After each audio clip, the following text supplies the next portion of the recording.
Hi everyone, welcome to the Croccast podcast. I'm your host Nate, along with my co-host Matt. Hey. And today we have the special honor of interviewing Mr. Paul Bodnar. Paul, welcome to the show. Thank you very much. Hi Matt. Hi Nate. How are you guys? Doing Great, good. how are you? So Paul, tell us how you got into reptiles. From as early as I can remember, I had this God-given natural ability with animals. My mom and dad used to say that around the age of 2 years old, when I was very, very young, I could catch butterflies with my hands, mainly monarchs. And I could also catch birds with my hands. I was skilled enough and quiet enough to be able to catch and release small birds. And they were always very encouraged. They never stamped out my fascination with animals.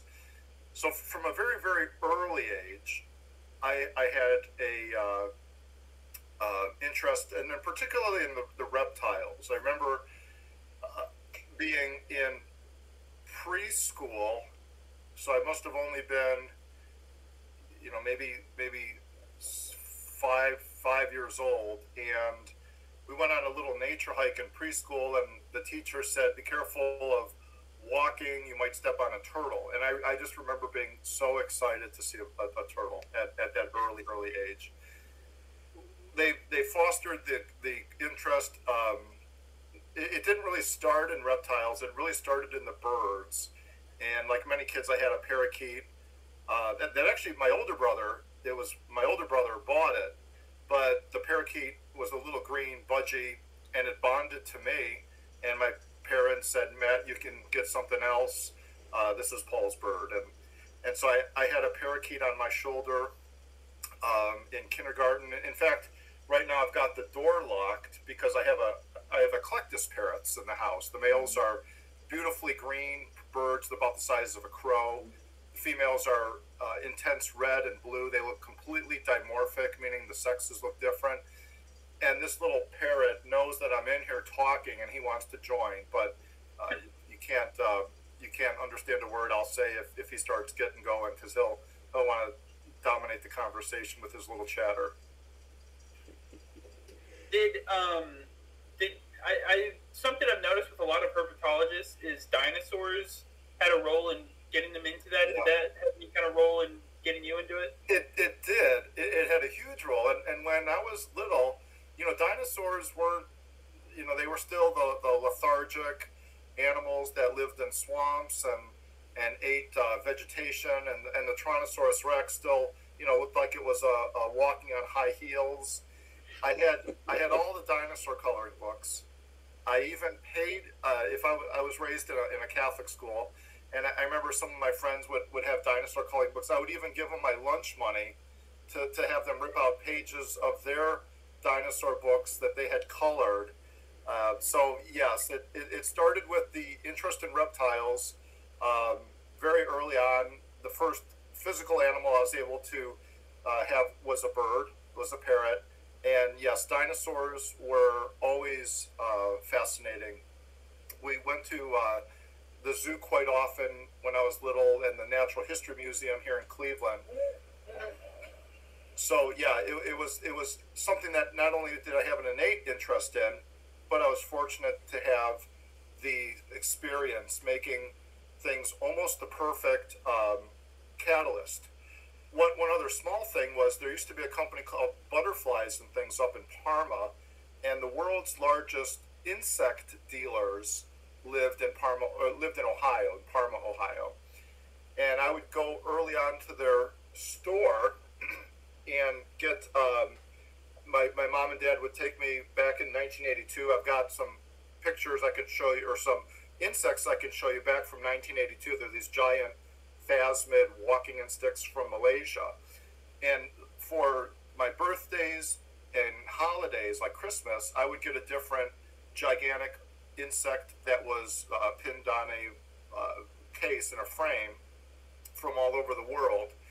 So from a very, very early age, my imagination exploded with faraway places, with animals, with books from the library. And at the time, we would go to our local library. There'd be 2 books on snakes, maybe 1 or 2 books on reptiles, and that was really it. So there wasn't a lot of material back in the early 1980s that you could find at a local library.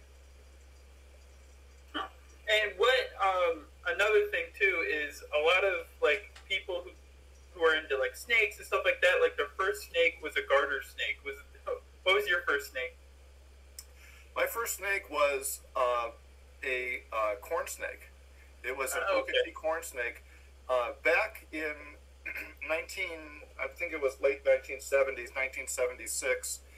There was an organization, and remember, this is all before the internet. This is when you picked up a telephone and you had a phone book and you dialed somebody. This is even before we had voicemail or phone recording machines. So back in the early 80s and the late 70s was an organization called NOAA, and that was the reptile club in the country, and you can almost argue in the world. It was called the Northern Ohio Association of Herpetologists. I lived in Lakewood. The NOAA meetings were in Rocky River, which were two cities over. You could get to this nature center in about 20 minutes, 25 minutes, and once a month, on the second Wednesday of every month, they would have a NOAA meeting. My mom found out about that when I was little. She enrolled me in NOAA, and I was going to these meetings, at the age of 6 and 7. I grew up in the reptile community when it was very much at that time in its infancy. Wow, that's really cool, actually. So what do you do now then? So now I hold several degrees. I went to school for a heck of a long time, and I've got degrees in business and biology, science degrees in chemistry. Full time. I actually work in more in the chemistry field, more in the sciences. But I still maintain a somewhat professional endeavor outside of that, and I'm in a handful of things that keep me very busy. I don't watch much television unless it's on YouTube because it's somewhat educational. But my credentials today, I'm a Zoological Association of America accredited facility, and that's mainly for the crocodiles and the snakes and the lizards that I have here. I was invited into the IUCN Crocodile Specialist Group, and that's a worldwide organization that manages and kind of looks at the populations of certain endangered species, and it helps monitor and govern the international trade and science behind endangered species. So there's an IUCN, World Conservation Commission Rhino Group, there's a Eagle Group, there's a Tiger Group. I'm in the Crocodile Group, and there's roughly a little bit over 300 of us worldwide. We meet once every couple years and talk about different aspects of crocodile management. Along with the zoo organization and the crocodile organization, there's not much of me left after that, and a wife and a daughter and another job. So I have really two lives, and I am one busy person. When I travel on certain projects, I've actually got 2 part-time employees that come out and help take care of the animal collection here. Cool. Actually, I want to continue with that, but I do want to go back to because you said you grew up like with the reptile industry when it was still in its infancy and stuff, and I was wondering if you could because it's changed so much since then to what it is now. It did. I was wondering if you could go over that change what it was like back then. We saw the explosion. We knew the explosion was coming. Back when I started, there was a NOAA, Northern Ohio Association, white pages, and it listed everybody who was a member of NOAA. It listed what their interests were. So if they were interested in king snakes, tricolored snakes, or if they were interested in tortoises, if they were interested in general would be everything. And I recall there probably was maybe 1,550 up to about 1,000 names depending on the year. And you could call anybody in there and talk reptiles. So a lot of the zoo curators were in there. A lot of the private sector was in there. It was very professional in that once a month they would have a speaker give a presentation. So, for example, Pete Tolson from the Toledo Zoo would give his presentation on Caribbean boas that he's working on. They flew up Tom Crutchfield. I met Tom Crutchfield in 1984. I was in the 4th grade. He had just traveled around the world. He had just given a talk at NOAA, and he was back from Thailand on a buying trip. I met him in 1984. There were other people that would be the first to breed certain species in captivity. I remember one of the Bert Langerdorf, who was breeding the tegus and the lizards. I believe it was in Alabama. He came and spoke. Later, I became vice president of NOAA for a few years off and on. However, things as the internet kind of took over back in the early 2000s, the meetings started to kind of dwindle. It was almost like the internet kind of spread the information out, and the people weren't quite going to NOAA as they used to be.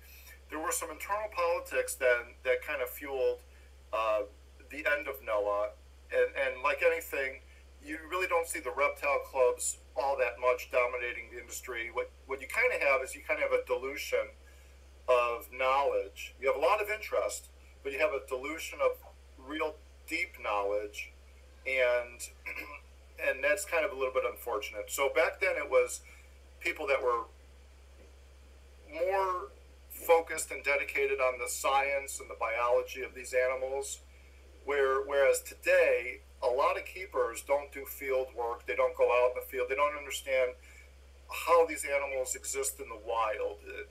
They see them at the shows without a real in-depth knowledge. Of course, now the shows have, the shows and the interest in reptiles has exponentially grown since then. But in those days, you could list the amount of people interested in reptiles by the hundreds. Not today, like you have the tens of thousands.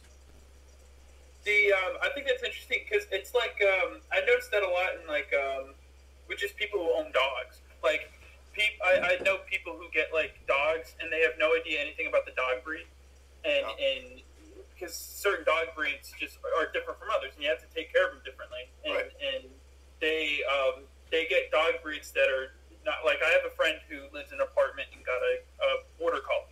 Mm-hmm. It's just not a very good apartment dog. Right. And I think so many people get animals in general, but like dogs, reptiles, as you're saying, without really knowing about that animal and how it exists in the wild and the way it thinks. Because like, not all dogs think alike, just like dogs and reptiles don't think alike, and not all reptiles think alike. And you just kind of have to. It's if you don't know how to read it, then you're not going to be as successful. That's right. And NOAA was founded by two scientists. It was founded by Dr. Marty Rosenberg, a herpetologist at Case Western Reserve University, a biologist, a PhD. Marty taught biology at Case Western. He taught herpetology. He was the founder of NOAA. He had a very scientific approach to it. The co-founder of NOAA was Chuck Vorchek, who was the senior education specialist at the Cleveland Metroparks Zoo, and also a member of Mensa. In fact, here I have thousands of slides and hundreds of photos of Chuck Vorchek's zoo collection, pictures that date back.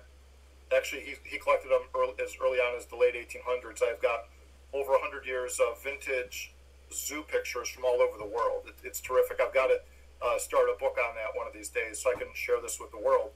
But so you had these two guys that were thinking, how do we understand these animals better? Not necessarily how do we breed the color. And color morphs were unheard of. The first color morph we saw was the albino corn snake, which sold for $500-$600 for a little one. The second kind of color morph I remember, now I'm sure there's discrepancy, but from my perspective, the second color morph was an albino California king snake, and then there were some odd morphs here and there. Occasionally, you'd see an albino turtle or an albino different type of snake, until the albino Burmese pythons came from Tom Crutchfield and Bob Clark. And that was like in the mid-'80s, I want to say like 1986, 1987. And that albino Burmese python was brought over from, I believe, Thailand, sold for a huge amount of money. Tom Crutchfield leased it out, I think, to Bob Clark, if I'm not mistaken. He bred it and then started selling the babies. I've got a little crocodile here chirping. He's not used to me talking, but the albino Burmese python really was the catalyst for making money on reptiles in terms of color morphs. Before that, we would have these NOAA meetings and newsletters. They'd publish a newsletter after the meeting. You had a small classified section of about a page and a half. It was mostly emerald tree boas, mata turtles, tortoises, iguanas, Nile monitors. It wasn't really anything real fancy, and certainly nothing really hit over $1,000. Most of these snakes, like Eastern indigo snakes, were $350. Texas indigo snakes were $250. But really, after the albino Burmese python came into the market, that's where we really saw the change, and people started making money, and then later the albino ball pythons and so forth. So you do both breeding and research, correct? Yeah, so I have 9 species of crocodiles.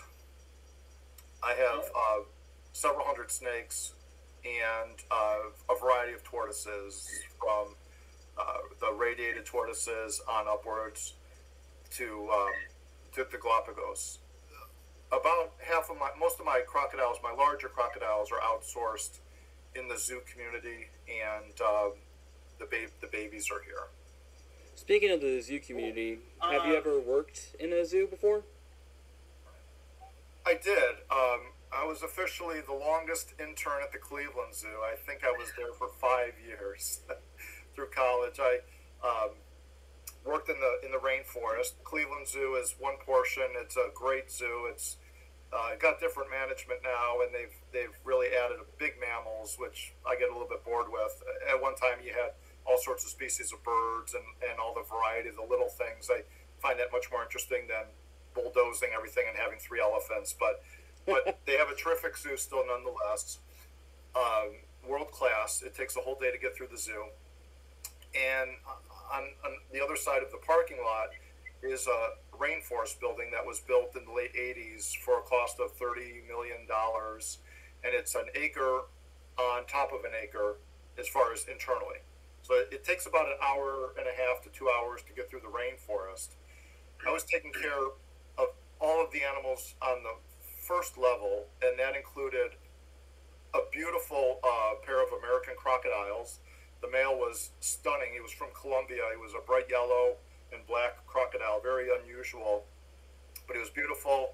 We bred the American crocodiles for a couple of years. I was taking care of bushmasters and fertilants, mata turtles, iguanas, Fiji Island iguanas, Parsons chameleons. So this was early in my school days, in my college days, and I can remember being at the zoo on the weekends, and kids, I didn't have necessarily like a wild college life. I was living at home and I would go to school. But I remember I was thinking, man, I am so fortunate. Here I am, 18 years old, and I'm raising 2 baby Komodo dragons from hatchling to 6 feet. And I look at those days as really where I gained the structure of thinking how to keep animals in captivity. So a lot of keepers that are private do very, very well. They do much better than many zoos. They're focused. They focus on certain species of animals and very successfully breed those. What sometimes you don't see in the private sector is you don't see a reason why they're keeping things. Are they keeping things just because it's a hobby? Well, that's great. I mean, I still do that today. But think of keeping animals as part of the equation instead of the full equation. So have a conservation outreach program. Do something for the animals in the wild. And if you can, be part of that conservation program. Actively take some vacation time and go catch crocodiles in the Solomon Islands and sea turtles and tag lizards in Indonesia. Second, do some outreach. Go to a local school every now and then, or a nature club or nature facility, and give a talk on animals. My aunts were school teachers. I would give talks to kids that were severely handicapped, and let them pet animals and snakes. And what a warm feeling to have 500-600 children a day have an experience of handling a Burmese python, which is about the nicest snake you could ever find as an adult. Burmese pythons are so reliable, so gentle. That's what the zoos used to use. Every snake charmer used to use a Burmese python because it's just a nice, mellow snake that can take a bunch of kids handling it, and it doesn't care. So you have outreach programs, you have your conservation. You may be able to fund another researcher if you can. A lot of these times, these researchers are on a shoestring budget, and then look at your collection and what are you keeping and why are you keeping it. I keep animals that are, for the most part, endangered, and we work with zoos and SSP, species survival plans, to further enhance the captive population of these species. So if things happen in the wild where the population goes down, you have basically an arc in captivity that can be used. So do you what made you leave the zoo world and everything, or do you still work with them a little bit? I do. I have 1 foot in the zoo world and 1 foot out of the zoo world. There's not a lot of people that do that, but I have a lot of animals inside the zoos, and those are AZA accredited zoos, American Association accreditation zoos. Those are usually the public zoos, the larger zoos. I have a lot of animals in private zoos, in smaller zoos, and because of when you breed crocs in particular, or those red boas, they make good display animals, or the animal is rare enough that a zoo would like to pair up their animal. So I keep what I would say, I have a large collection, a lot of things here, but it's also decentralized. That if I need to move an animal to a zoo in Chicago, it's gone for breeding. If there's places in Florida that want to work with the animals I have, they have access to those animals. So I keep everything kind of on an Excel spreadsheet. And along with that, I still maintain a captive bred wildlife permit. Those permits are very hard to get now. U.S. Fish and Wildlife really stopped issuing those a few years ago, which is unfortunate. And there may be some political and legal things that ultimately come out of that, but that's beyond the scope of this talk. However, I still was able to maintain a captive bred wildlife permit for my favorite animal, which is the African dwarf crocodile. And the case we made with Fish and Wildlife was I own more of them than most zoos do, and more genetically diverse bloodlines. So what we want to do is we want to maintain that in the best possible manner. Really, it comes down to kind of more managing sometimes than actually keeping. But in my case, I really do both. So do you have any advice for... My favorite thing is monitor lizards. Okay. Especially like Komodos and water monitors. So what was it like raising a Komodo dragon? Because that's really cool. Like, especially with how intelligent they are. Like, yeah. you can look at it and like it's just like with monitor lizards in general, and you can like see them thinking. It's really cool. So what was that like? Actually, I raised 2 Komodo dragons. Not just one, but 2. It was a pair of siblings, and I think they came from Dallas Zoo. It's funny you mention that because every animal is somewhat different in personality, I've found. This little crocodile I'm holding is actually one of my favorite little crocs. He's a little bit yellower than most, and he's real gentle. His siblings may not be as gentle. each animal has a different personality. So the two Komodos that I raised, we thought one was a female and we thought one was a male. Um, Loki and I believe Rex were the Rex was the male, Loki was the female. The female Komodo, first of all, Komodos are born very beautiful. They're bright yellow and like a cinnamon color, and they've got spots all over them. They're a very, very, very colorful little lizard when you have them as young. Later, they get bigger and kind of a dull brownish color. But as babies, they're stunningly beautiful with these spots, these bright yellow, iridescent green, iridescent yellow, orange markings. One of them, the female, was very skittish from the get-go. From a small animal all the way up to about 6 feet, she was not very tractable, and we didn't really get a grasp on handling her very well. In fact, I had the unfortunate thing of she would hit the keeper so hard with her tail, she'd whip her tail that she actually broke off a real small piece of the tail when it hit the glass. Very small. You're only talking like 2 millimeters, but she just was a nervous lizard from the very start till the time that she moved out of the zoo. The other animal, on the other hand, what we thought was Rex, which we think was the male, was very handleable, very tractable, very laid back. I would put him on my shoulder. He'd walk around up on my shirt. He'd kind of lick the air. He might walk on top of your head, and then he'd kind of come back down in your arm. And he was, you could hand feed him mice, frozen thawed rodents like mice and pinky rats from the get-go. He just was complete opposite of that female Komodo. They're very intelligent. Monitors are more bird-like in their behavior, I think in their thinking. Even their eyes will dilate, and that may place in somewhat in an emotional response. Like, for example, parrots, when a parrot is upset, the pupils will constrict. And I think the monitors have much more of a bird-like intelligence, say, than like an iguana type intelligence. So, really how would you relate that to crocodilian intelligence?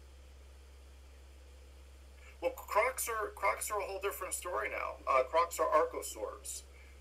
Birds and crocodiles are the last remaining archosaurs, and people kind of think that crocodiles and birds are more related, which is probably true certainly than turtles, and then further down you have snakes and lizards. So crocodiles, think of it this way: crocodiles build nests for the most part, similar to a bird.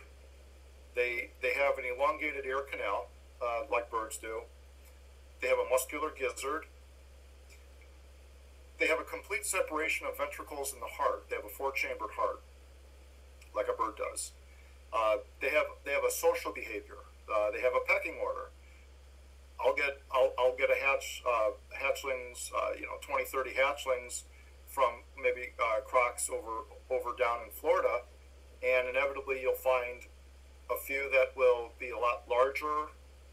They'll hog the food. They'll be more assertive. And then you'll see the spectrum of animals, and then on the tail end, you'll get animals that are they look like they're just barely surviving. They're at the bottom. They're at the bottom of that pecking order list. Crocodiles are very intelligent. We know that their brain has a lot of nerve endings that indicate that they have learning behavior. My friend Flavio Maurissier, who used to be the curator of Gatorland, now he's been on his own. He was almost a pioneer in training crocodiles, where they could train crocodiles by their name, putting emphasis on the vowels, and getting Cuban crocodiles and Nile crocodiles to do commands that you would normally see dogs and cats doing, higher mammals. So we have about it's fluctuating a little bit because of cryptic species, but there's roughly 26 species of crocodilians, 2 types of alligators, 6 or 7 types of caimans, depending on what gets broken off, and a gharial, which is that real long, thin-nosed crocodilian from India. It feeds predominantly, almost exclusively on fish. You have a false gharial or tomistoma from Borneo, and that looks very similar to the gharial, but it kind of aligns a little closer with the crocodiles. And then you have the rest of those animals, 13, 14, 15 species of true crocodiles. And so the crocs are much more capable of learning and behavior modification than I would argue with other than snakes and lizards. So say that. I'm sorry. Say that last part again. That crocodiles are much more intelligent than other reptiles. Interesting. Yeah, I noticed so from my. Even more so than like a dragon. I'm sorry about that. I'm sorry. What was that? That's all right. Go ahead, Nate. Yeah, I noticed that from my past experience working with the crocodilians that they are really easy to train commands, teach them their name, and that they even be able to recognize certain people and have seems like almost certain opinions about different people. Like, I like that person, I hate that person, and react differently to them. Yeah, I think they recognize their keeper. I know, for example, my crocodiles are trained. I train my crocs. I train them when they're going to feed. There's certain cue words. They know my habits before I know my habits. So, for example, Saturday typically is feeding crocodile day. So they've got 7 days of lights on, lights off each day, Monday through Saturday, or Sunday through Saturday. On that Saturday, they are different animals anticipating food. Even before I give them the cue words, they know 7 nights have passed, and they've got a good chance to get fed. So they're a little more rambunctious, so to speak. What a croc will do in the wild, the croc will observe. It'll observe water areas, water holes. It'll observe kangaroos coming down in the morning, coming down the feed. It'll watch those prey animals. It'll develop in its mind patterns of behavior, and that's where a crocodile one day will just be right there at the right time to get that kangaroo. In Africa, we see the wildebeests cross the Zambezi once a year, right? The wildebeest migration, the zebra migration. Those older Nile crocodiles, the ones that are a little bit older than juveniles, they've been through this years and years and years. And crocodiles live about what people live, 75 years. There's been zoo records of them hitting 100 years. So they're pretty long lived. In captivity, if they're fed too much fat, they're going to live to 50 years. They're going to die of heart failure. But basically, you can surmise crocodiles live about as long as the average human being, 75 years plus or minus. Well, the Nile crocodiles will kind of anticipate a week or two ahead of time when those wildebeests are coming through and those zebras. They'll start kind of gearing up along the banks of those rivers. And they think that they kind of know they're ready for them, even before the wildebeest still maybe 60 miles away. That's so. And maybe this isn't so easily distinguished, but are they the younger crocodiles? Are they learning from the older ones, or did they have to relearn by figuring it out as well? If you understand. That's a real good question, and I don't have the answer to that. Crocodiles, for the most part, are solitary. Young crocodiles typically get eaten by older crocodiles, so there's usually a high degree of cannibalism. Now, it's not so much found in certain species, or some species are more social. You've got 26 types. You've got Nile crocodiles, American alligators, the spectacled caimans.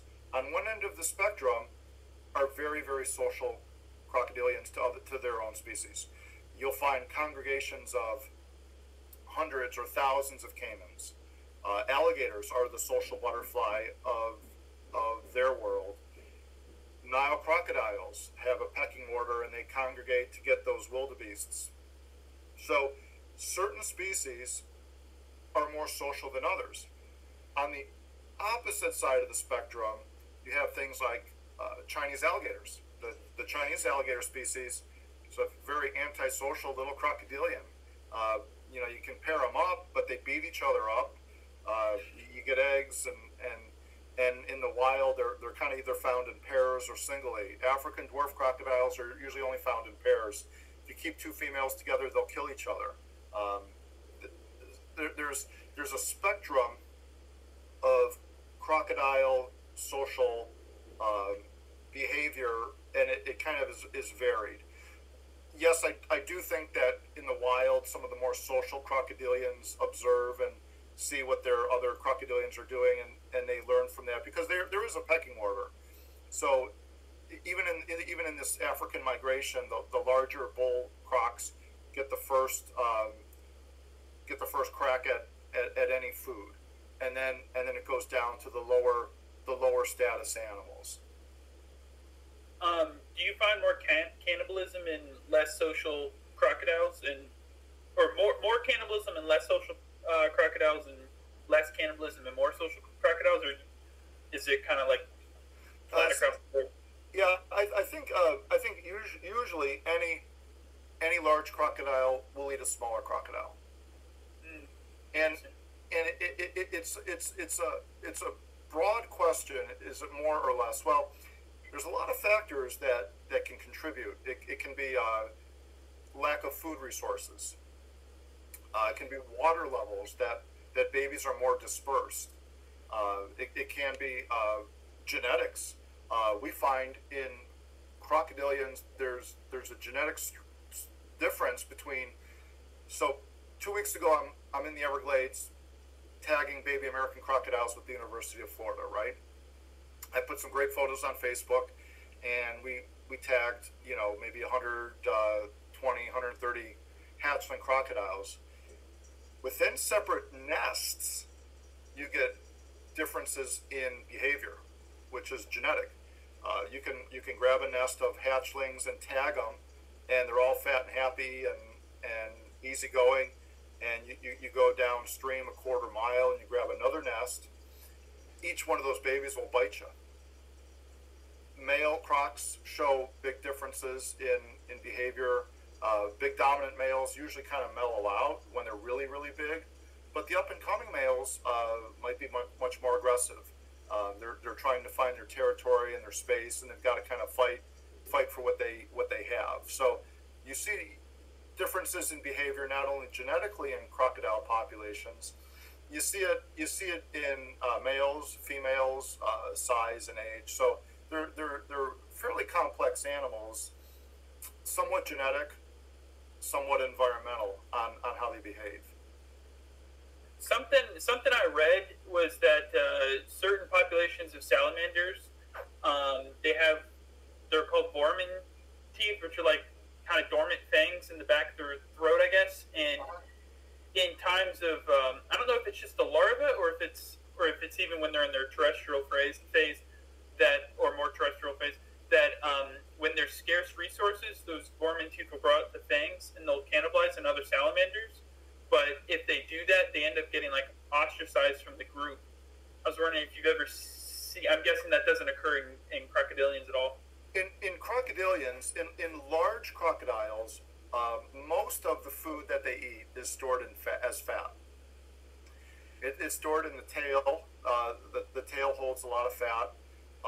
Underneath the back holds a lot of fat. And crocodilians are very, very, very good at storing energy. A large adult crocodile can go for probably 2 years if it really needed to without eating. The babies can go several months without eating. So crocs can go for a long time without food. Now that being said, hatchlings can go say certain amounts of months, but ultimately they're going to starve to death. So in lean times or areas where the female has nested and there's just not a lot of prey items, little bugs, little crabs to eat, you will see high mortality in starvation, or the animals are so emaciated that they're easy pickings for birds and turtles to eat.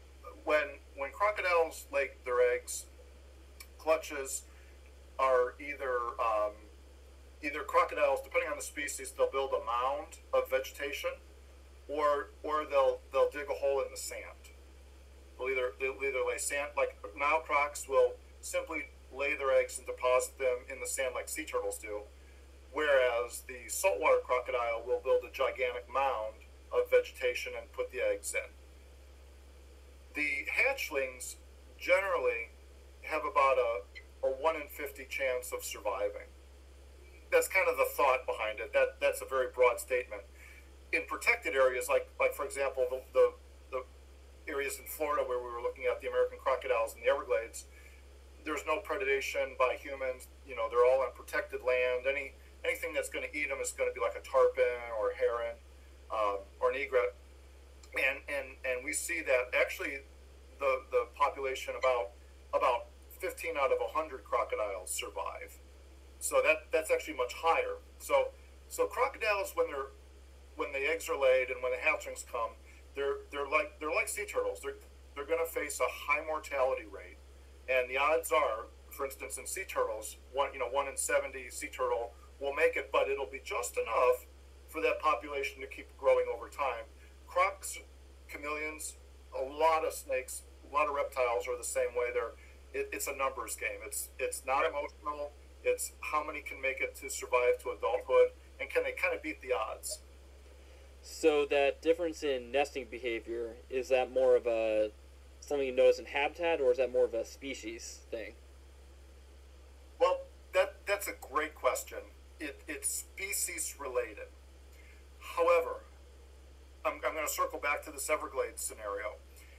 In the American crocodile population in Florida only, we see the only place in the world where one species, the American crocodile, Crocodylus acutus, will adopt two methods of laying the eggs. They'll build a mound out of sand and some vegetation, and other American crocodiles in the population will deposit their eggs in the sand. The reason for that is fascinating. In the 1950s, the American crocodile population native to Florida was decimated. Skin trading, food for hides. The population was pretty low. It was decided to introduce a lot of Jamaican animals, a lot of Jamaican American crocodiles into the Florida population, thinking an American crocodile is an American crocodile, period. A pigeon is a pigeon, whether it's flying in Ohio or Indiana. So they introduced Jamaican American crocodiles from Jamaica into the Everglades. Later, they introduced animals that probably came from Belize, somewhere in Central America, into the Florida population after the Jamaican animals. So you have three populations in Florida. You have the native Florida population that had been there prior to the 50s. You have the Jamaican animals that were introduced, and you have the Central American Belizean animals that were introduced. In recent times, we've found that the American crocodiles show a bit of a genetic difference depending on where they're from. The Antilles American crocodiles are genetically distinctive from the Jamaican animals, and the Jamaican animals may be distinctive from animals found in Colombia. So now there's like 2 or 3 genetically somewhat distinctive populations of the same species of the American crocodile. So in Florida, what we've observed now is we observe animals that will sometimes have a mound or sometimes deposit the eggs in the sand. And that's the only place in the world where a crocodile will adopt either method. And sometimes it's the same female adopting the method, whether her parents came from different origins. That's still got to be worked out. But it is generally species dependent on whether they're mound nesters or whether they're hole nesters. American alligators, Chinese alligators, the caimans, for almost, I think, exclusively, will put the eggs in a mound. One species of caiman called Paleosuchus trigonatus, they call them the wedgehead caimans or Schneider's dwarf caimans. The common names, you could have like 5 common names for the same animal. But Paleosuchus trigonatus will actually deposit the eggs in a mound on top of termite mounds in the rainforest, because the rainforest can't warm up with the sunlight due to all the trees covering the light. So they put a nest on top of a termite mound, and the heat from the termites actually warms the eggs up enough to incubate those eggs. And so, with that, I had heard, I don't know if this is true or not, but I heard like a whisper of it. Do they, crocodiles or any other reptile where the sex is temperature dependent? Yeah. Do they, if there's more like females in the population, do they try and like correct that and like? Yeah, by odds, the females have greater odds of hatching than the males, and the reason for that is lower temperatures, say 82 to say 86 degrees, are going to be the temperature or sex determinant females. Then you're going to have a narrow band where the temperature sex can go either way. So, say for example, at 87.5 to 88.3, you could really kind of have a neutral zone. It can go either way. Now, then you're going to have a couple of degrees where you're going to produce males at, say, the upper 80s or lower 90s. However, when you go above that just a little bit, we produce what's called high temperature females. So you go back to producing a female. So by odds, you have female, neutral, male, female. And so you don't see any behaviors to like try and produce more of like one sex or anything? No. Do you see any behavioral differences like between like a low temperature female and a high temperature female? Yeah, I think in captivity they have. It's hard in the wild because you really don't know. You can't really get all that data. It's a hard thing to qualify in the wild. You're barely finding nests and getting bitten by mosquitoes when you're out in the field. But in captivity, I think I've heard reports that high temperature females are kind of a little more neurotic. They may not do as well as the regular lower temperature animals do. But that has other factors of stress and diet and but yeah, as far as high temperature females, they generally think, it could be wrong, but they generally think that they just quite aren't as hardy as the temperatures that were hatched at lower temperatures with the female population. Now, when I incubate croc eggs, I'll leave them in the ground. By the way, the temperature sex determination in crocodiles happens around like between about day 13 to day 15, depending on the species.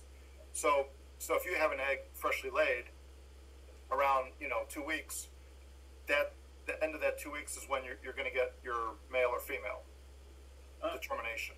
Anything after that, it's already been determined. So, but what I typically do, like even with this little fella here, this little Morlet's crocodile, I'll let the eggs stay in there for a month or so, and when we pull the eggs out, there's a couple reasons I do that, but one, it's a flip of the coin whether we have males or females, and two, the crocodiles will usually defecate on the eggs to some degree, and the acid in the soil and the acid, the uric acid that the crocodiles defecated on the eggs actually helps break down the shell of the egg, like the calcified shell. So when that little embryo goes 90 days in the shell, that acid in the soil has kind of already made that shell a little bit softer to have the babies hatch out at. So, can you talk anything about your recent research with the University of Florida down the Everglades? Yeah, so we talk about. So I started sponsoring them. I started it when I got back. I'm sponsoring their research financially. I'm giving money through the ZAA, through the Zoological Association of America, to help the researchers get food and hopefully I said if they get a good year they can buy a bottle of champagne on my dime. They never will, but to make sure their motor for their boats working. I was down there and there's certain things that they need hardware wise and bug spray wise.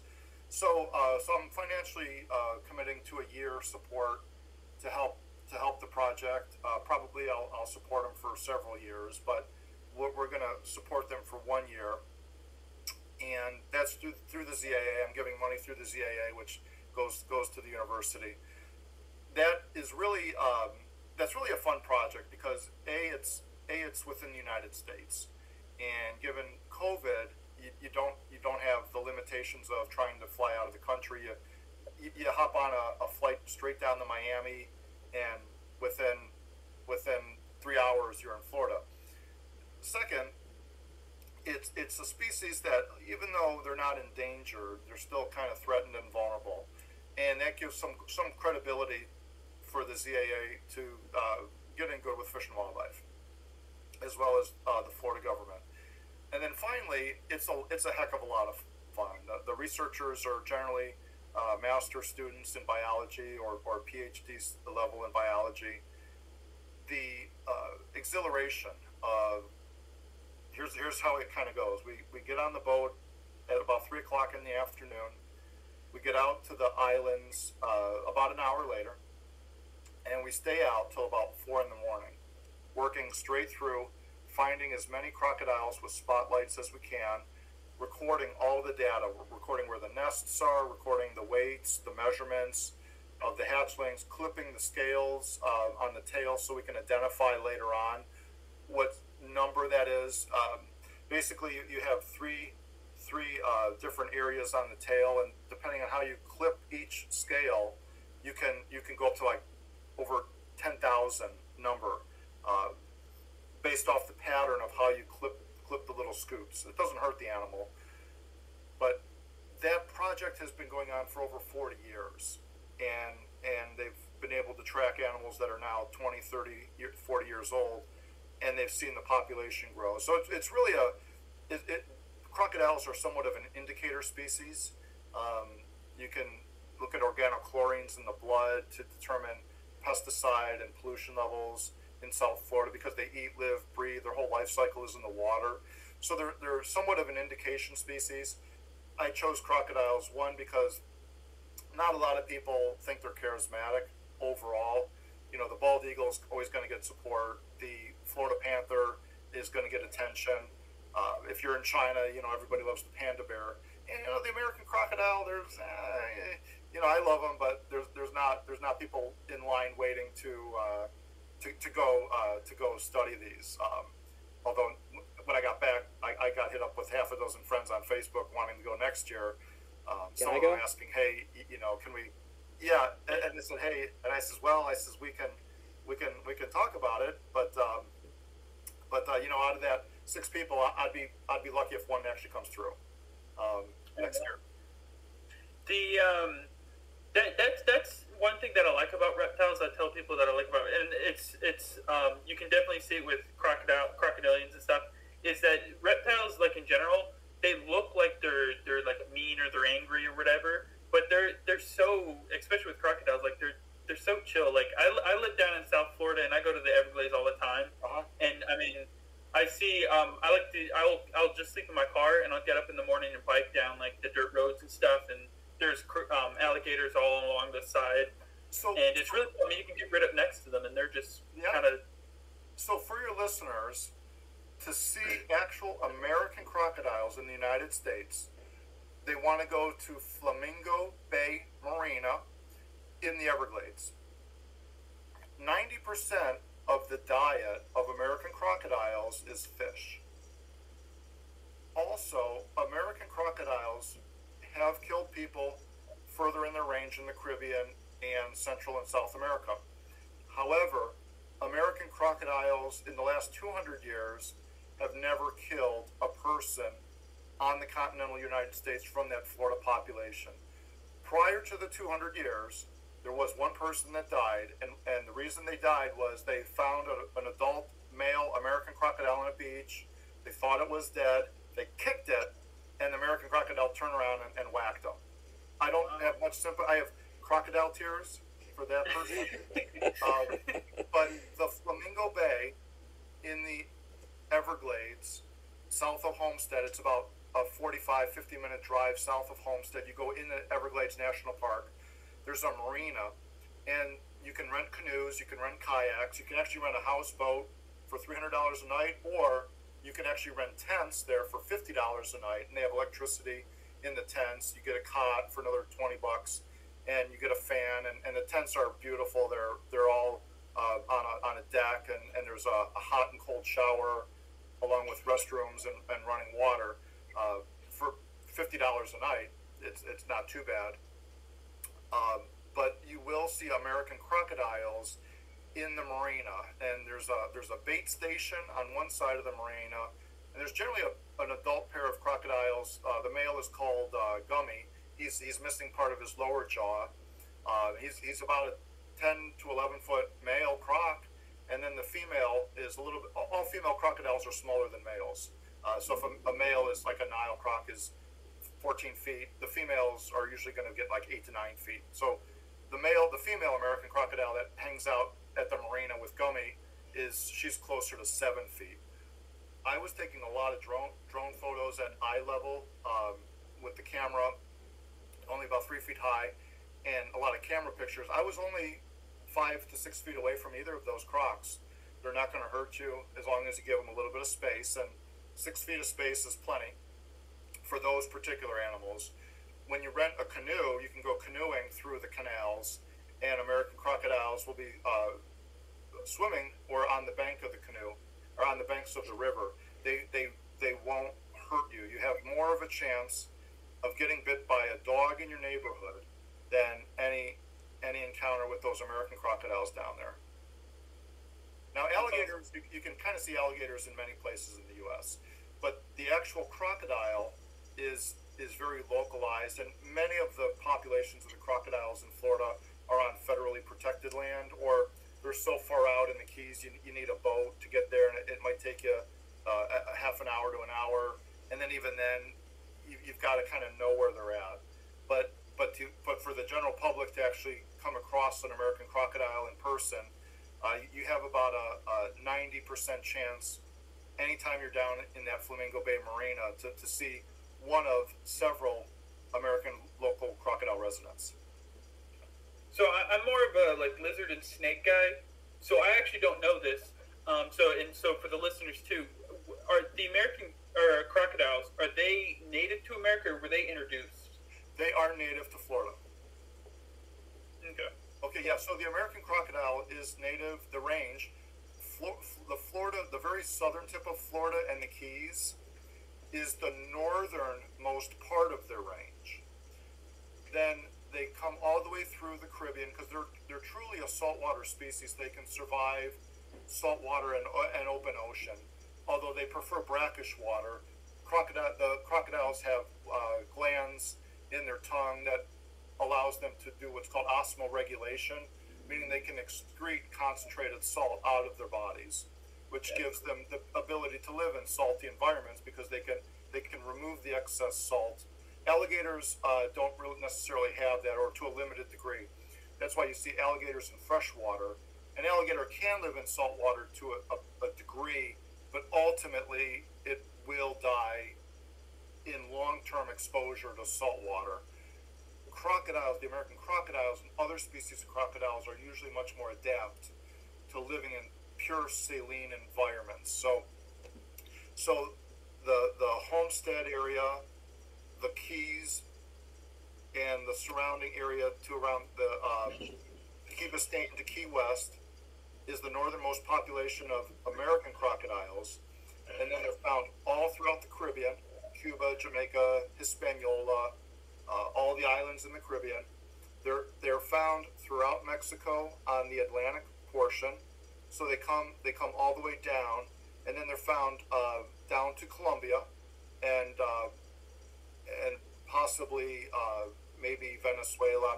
I'm not really sure, because the Orinoco crocodiles, that's more of the you start to get the Orinoco crocodiles range. But basically, the population of American crocodiles kind of looks like an amoeba, starting around Florida, going all the way through Central America on the Atlantic coast, and kind of swallowing up that whole Caribbean group of islands.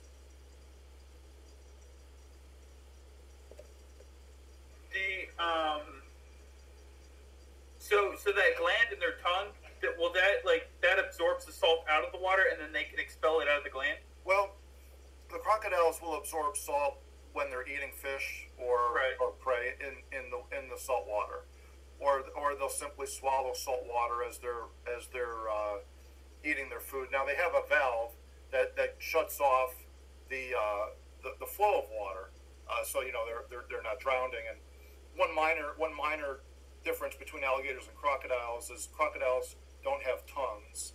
Alligators actually have tongues.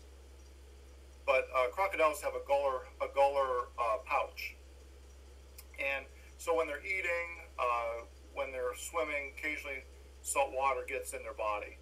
They just simply have the means of getting rid of that salt. What happens is the glands have concentrated salt. Salt water is only 1% salt. Yeah. What the glands do is it can create concentrations of higher salt, and then it's almost like sweat. It comes out. Yeah. It comes out like in beaded form. You see, like iguanas will sneeze salt. If you have iguanas, you'll see the cage of the salt. You especially see it in marine iguanas in the Galapagos Islands, where they're sneezing salt on those volcanic rocks all day long. It's basically the same concept.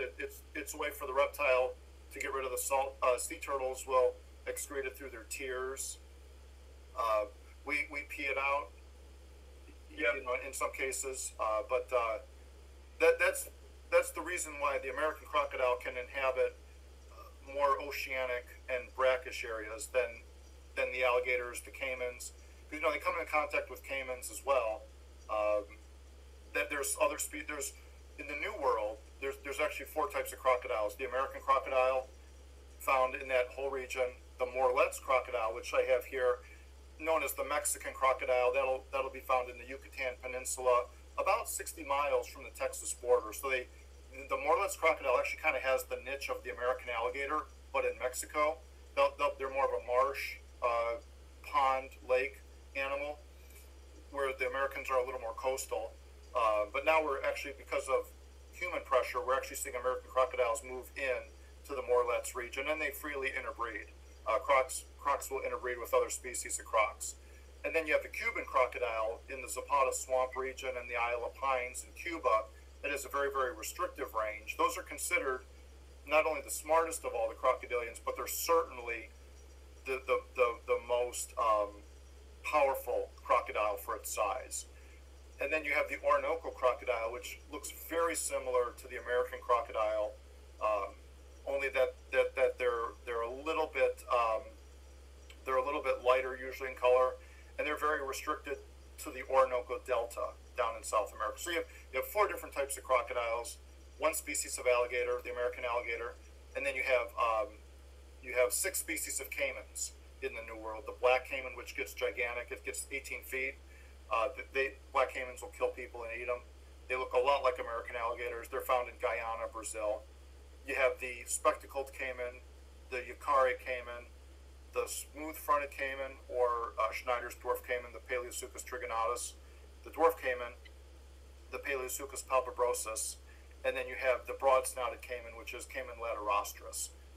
That is your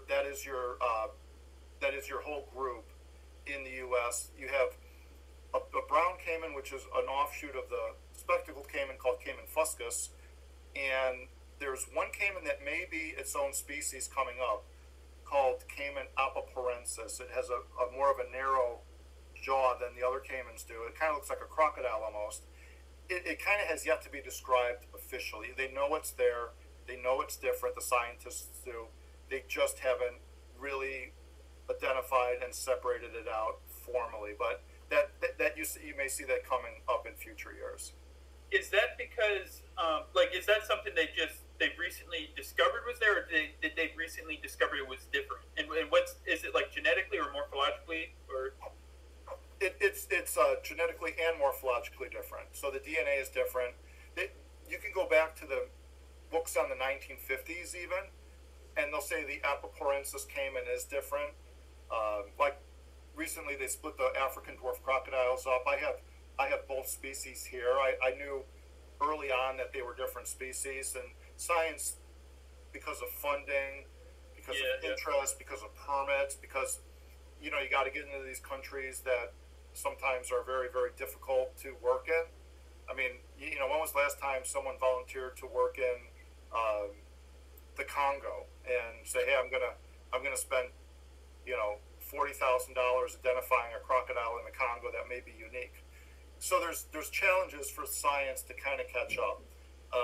Even within the last decade or so, the American crocodile was broken up into at least genetically different populations. Whether they further take that into different species, I don't know yet. But the Antilles population of American crocodiles is actually closer genetically to the Cuban crocodile than it is to the other American crocodiles, the ones from Florida, Mexico, and the other parts of the Caribbean. So there's all these DNA changes and identification, and then they say, hey, we got to rethink everything we've been doing, and that's really the fun of it too. That's what science is all about, is discovery. So with with that Antilles group, would that go ahead, Nick? With that Antilles group, would that genetic similarity to Cubans be due to the frequent hybridization between the two species? I think it was before any hybridization took place. Oh, okay. Because I know that the hybridization is actually the hybridization on the Cuban crocodile. The Cuban crocodile is called the pearl crocodile. It's a very beautiful black and yellow croc. I've got him here. I love the Cuban crocs. I actually name all my Cuban crocs. It's a terrestrial, more of a terrestrial crocodilian. During the Pleistocene, 10, 15,000 years ago, Cuba was a very different place, and there were these ground sloths that weighed 150, 175 pounds. They were the size of our black bear. The Cuban crocodile would hunt in packs and kill these 150, 200-pound ground sloths that had gigantic claws. After the end of the Ice Age, recently, quote speaking, a lot of that megafauna went extinct. The woolly mammoths, the saber-toothed cats, the giant buffaloes, along with these ground sloths, went extinct. The Cuban crocodile hasn't had time to evolve downwards. It still has an incredible jumping ability, an incredible social behavior. It can outrun a human in short distance. It has a high intelligence. They're designed like a Corvette would be designed, but now they're eating nutria and small rodent-like creatures and fish, because the prey, all of a sudden, it's like a carpet got pulled out from under the Cuban crocodile's evolution. Cuban crocodile still has all this powerful weaponry, but it doesn't need it anymore. Well, in the 1950s, Castro built canals that led from the coastal region into the Zapata swamp. When Castro did that, that allowed the Native American population to start coming in those canals and interbreeding with the small isolated Cuban crocodile population. So the hybridization really started about 60 years ago, and it was because of Castro's building of the canals that allowed it. The Antilles American crocodiles, you're talking many tens of thousands of years where those evolved differently. So you have a slower evolving population that resembles possibly what maybe way back in the day, the Cuban crocs and those American crocs were kind of like one ancestor, and they kind of split. So that could explain why they're so genetically close. However, it's a relatively recent discovery on the DNA of those, so it does have to be explored further. Yeah, I've heard some people describe the Cuban crocodile's physiological traits and hunting abilities as the equivalent of hunting a white-tailed deer with a nuclear warhead. Well, they're quite not that bad. I have them here. I can't bring them up to show you because I can't bring a crocodile upstairs. But they as they become adults, if you treat them like you would treat a mammal, like a big cat, they'll never have a problem with Cubans. You can use shifts, you can use target training. If you don't treat them like an alligator and you treat them like a cat that can hurt you, like a mountain lion, it puts them in the perspective. Now, they're also, I find, not only are they very intelligent, but they train the best, and they're extremely receptive to training. They kind of have a overactive feeding response, which people translate into aggression. For instance, we were taking pictures of a group of Cuban crocodiles down in Florida that kind of was left alone. The guy that had them sort of just let them be Cubans. He'd feed them. He wouldn't interact with them. They were jumping at the flashes of the camera. That's how alert they are. They know something's different, but they're reacting with their mouths open and jumping at the flashes of these cameras. When you keep them though, and you raise them up, they train very well. They're very smart. They learn very well. And when you train an animal, you give it consistent instructions between what's food and what's not food. And they're marvelous. You can pet them. You can have people come over and pet them. Not necessarily with mine because of the insurance. Down in Gatorland, they had Jojo, a small Cuban crocodile that Flavio started training at a very early age. Jojo is now 8 feet, 9 feet. You could walk between them and you could pet him because she knows command words. So they're like a tiger or a lion. They're dangerous, yes, but they're very, very trainable. And as long as you stay within their training ability, Cuban crocodiles are very, very predictable. I'll say they're more predictable than some of the other species. And I have things like Chinese alligator here. I've got very rare, unusual species here that you don't commonly see. But the Cubans are a lot of fun. Plus, they're beautiful. They're black and yellow, and they look like pearls all over their body. They're not a very big crocodile. Females, they're like a medium sized. Females are closer to the 6 or 7 foot mark. Male, a good male would be 8 foot, would be 9 foot would be tops. So they're not large like other species like Niles, where you can get a 14, 15, 16 foot Nile croc, or a saltwater crocodile, you can get a 16, 17 foot salty. But pound for pound, the Cubans are definitely different. Wow, I really want to visit your place so now. Going on that thread, say that again, Nate. I said I really want to visit his place now. Sounds like an awesome basement. Going along that thread of like responsible reptile keeping and stuff like that. So this is kind of more of a contentious thing, so you can pass on this. You don't have to answer the question if you don't want to. But Go ahead. what are your thoughts with like the FWC and banning like Burmese python, like owning Burmese pythons and stuff like that in Florida? Yeah. They're completely nuts. They should leave them alone. Okay, so what's your argument? Are you gonna ban them for being an invasive species? Okay. Why aren't you looking at the pigs? Why aren't you looking at the cats? Those are invasive species and have 1,000 times more damage to the environment than the Burmese pythons. Yeah, the Burmese pythons are there. They shouldn't be there. They are something to address, but invasive species, your cats are going to be the main. The cats are the worst invasive species you could ever have. Second are your pigs. Your pigs are eating wild bird eggs. They're eating rattlesnakes. They're eating all the natives. They're eating anything they can. Those two are far more problematic than the pythons or the iguanas. The iguanas are relatively okay. So now you're going to ban people keeping iguanas. Well, I hate to tell you, Fish and Wildlife, iguanas have been in Florida for over 50 years. Iguanas have been in Florida since the 1950s, maybe even the 1940s. There's tens of thousands of iguanas in Florida today. So you're going to take the people that have the albino and the blue iguanas or the pet lizard, and you're going to restrict it.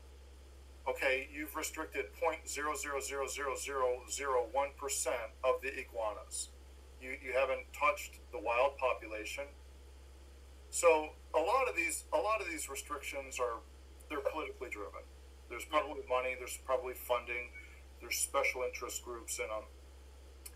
Back old school when these World War II vets were running the country, there was a lot more freedom and more common sense. The common sense in the government, especially with regards to reptiles, it's politically motivated. It's the animal rights groups, the HSUS, the PETAs, they have budgets of $130 million a year. They're a group of lawyers and for the most part activists that are vegetarians. They've got agendas. It doesn't match with the science, but people make this. Remember the elephant. Always remember in life the elephant and the rider. The rider is a person who has the intellect, the data, and maybe the science behind them. But the rider is 150 to 200 pounds. The elephant is emotionally a 2-year-old. Doesn't think beyond that. It's a smart animal, but it's almost a pure emotional animal if you know elephants. Yeah, they're intelligent, but they really, really, really are emotional. In a fight, 100% of the time, if it's just 1-on-1, the elephant's going to win. The emotion will usually almost always trump logic. So what these places do is they hype up the emotion. Yeah. And that's what I was trying to explain that to a coworker with the Burmese pythons and stuff, because I was just like, well, Burmese pythons are like a really easy and great pet to have. Like they're not like anything crazy difficult and stuff. I was like, I just don't like see it being like I understand, like with a lot of people, like we were talking about how a lot of people in like the reptile industry or just in general with pets, like with dogs and stuff, will get stuff without really understanding it. Yeah. So I understand that aspect, but like they're not as difficult and they're a pretty rewarding snake to have. I mean, if you look at the history of the reptiles, if you look at reptiles prior to, you got to go back prior to say the 90s. The 90s is kind of when things started taking off, and even when I was a young kid, I remember these older guys saying if our hobby ever starts, well, when this hobby started making a lot of money, like the albino Burmese pythons, and a little bit later than that, when the albino ball python, when ball pythons were starting to be a little bit more popular and people were starting to make tens of thousands of dollars, they said, once the government gets a hold of this, it's going to be a whole different ball game. So remember, I was in it when 300 people in the whole country kept reptiles and nobody cared. You cared if you had a venomous snake in the city. You might have a regulation. In many cases, you didn't even have regulations in the cities. If you had a cobra, there just wasn't that mindset. And now everything is regulated. So the pendulum has gone from kind of common sense to really, you'd almost say a witch hunt.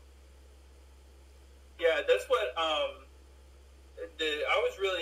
the thing that really like upset me the most was them banning the tegus. They kind of gone back and forth on that one, but like them banning the tegus, because that's one of my lizards, and they're so much fun to interact with because they're so interactable. Not all reptiles you can really interact with, and tegus do. Tegus are kind of the South American equivalent of a monitor lizard. Yeah. So they have what's called convergent evolution, and that's when two different organisms like an emerald tree boa and a green tree python that are found across the world, or a tegu and a monitor, have similar environmental pressures, so they evolve kind of along similar paths, and so they'll adopt behaviors that are similar. The pythons will coil, the emeralds will coil. The intelligence will develop. Their diet will develop. Even the coloration and scalation of their body will be similar. Green tree pythons have real tiny little scales. Emeralds do. They're almost like equivalent. Tegus and monitors. So you see that if you like monitors, you're probably going to like tegus, because in many ways, those two groups of lizards have had similar pressure put on them, and those pressures have been very, very close together. So you get an animal that's relatively similar. How I don't know how much you know about this, but how dangerous are they for the environment down in South Florida? Because I've heard them compared to raccoons. Yeah, but well, worse with the environment. Well, the problem with South Florida is overpopulation with humans. That's the first. That's the number one problem. It's the sugar cane industry that diverts or has the water from Lake Okeechobee diverted and changed, and Florida management changes the water flow, because really the Everglades is a river of grass. But you have big sugar that changes that politically. So that's the number one problem with South Florida is water. And where does the water go? Where does the pollution go? Sugarcane creates a lot of pollution. Really?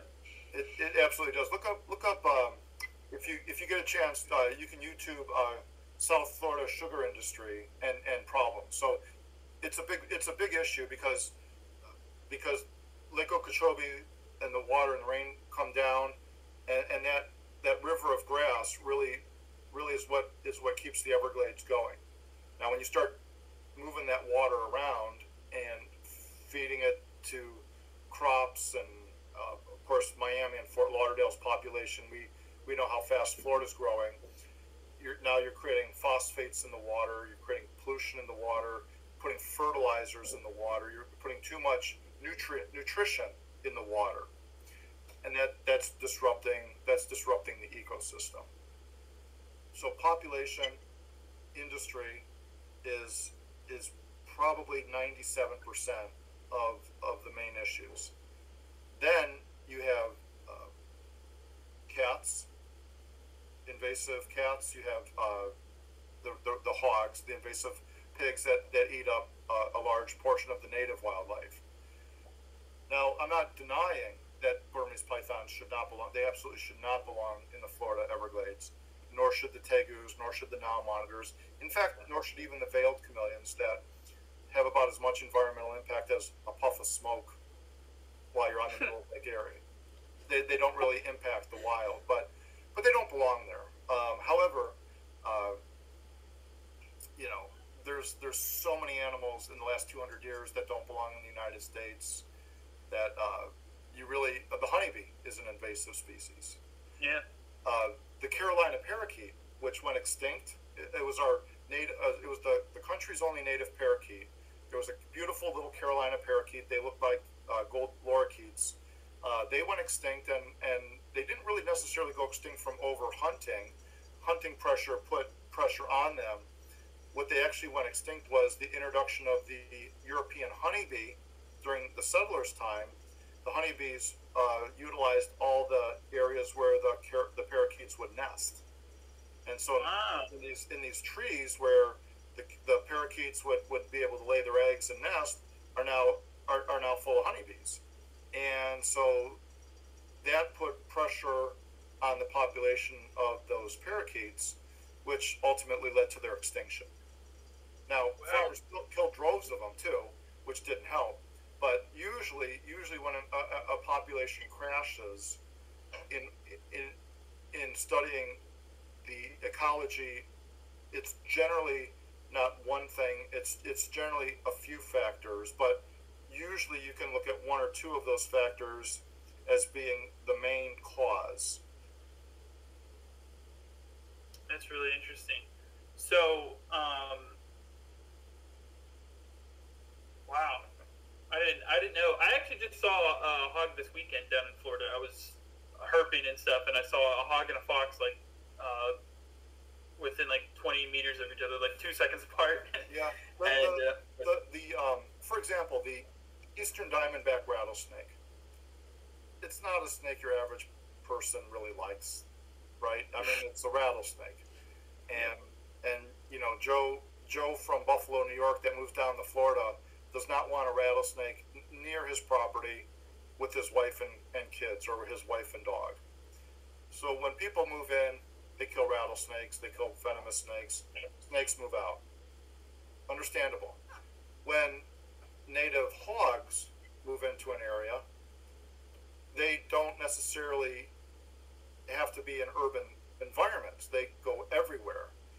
And they have a great nose. You know, a hog's nose is like a bloodhound, if not better than a bloodhound nose. I mean, they use hogs to sniff truffles, the truffle mushrooms, because a hog is better at sniffing out valuable truffles to eat.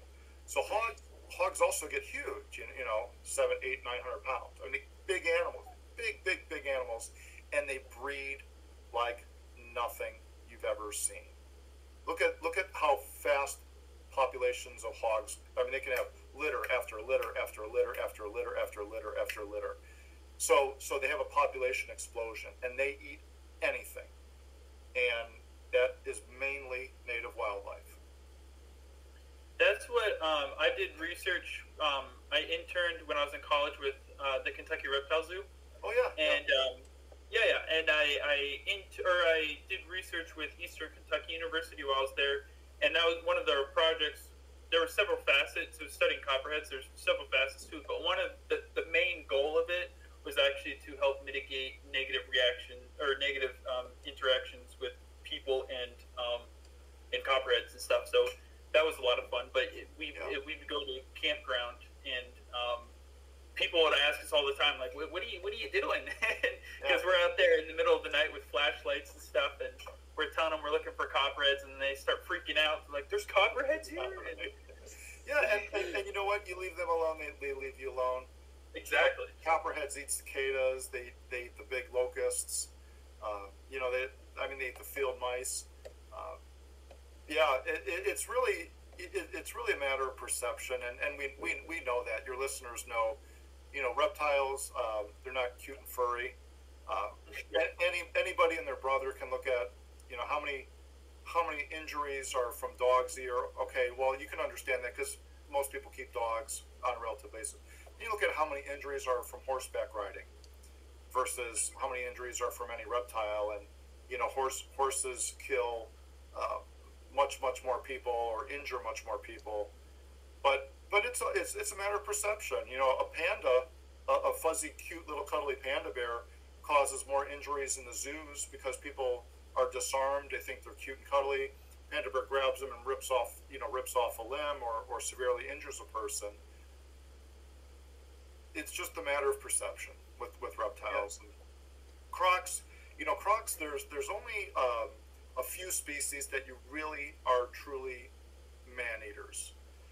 The Nile crocodile in Africa absolutely deserves its reputation for being a dangerous man-eating crocodile. They probably kill, dozens of people in Africa. It's hard.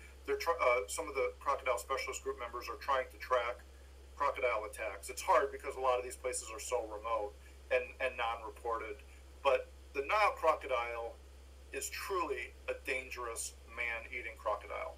The saltwater crocodile is the top of the chart. Saltwater crocodiles prey upon people, no questions asked. We go to the Solomon Islands, we go to Australia.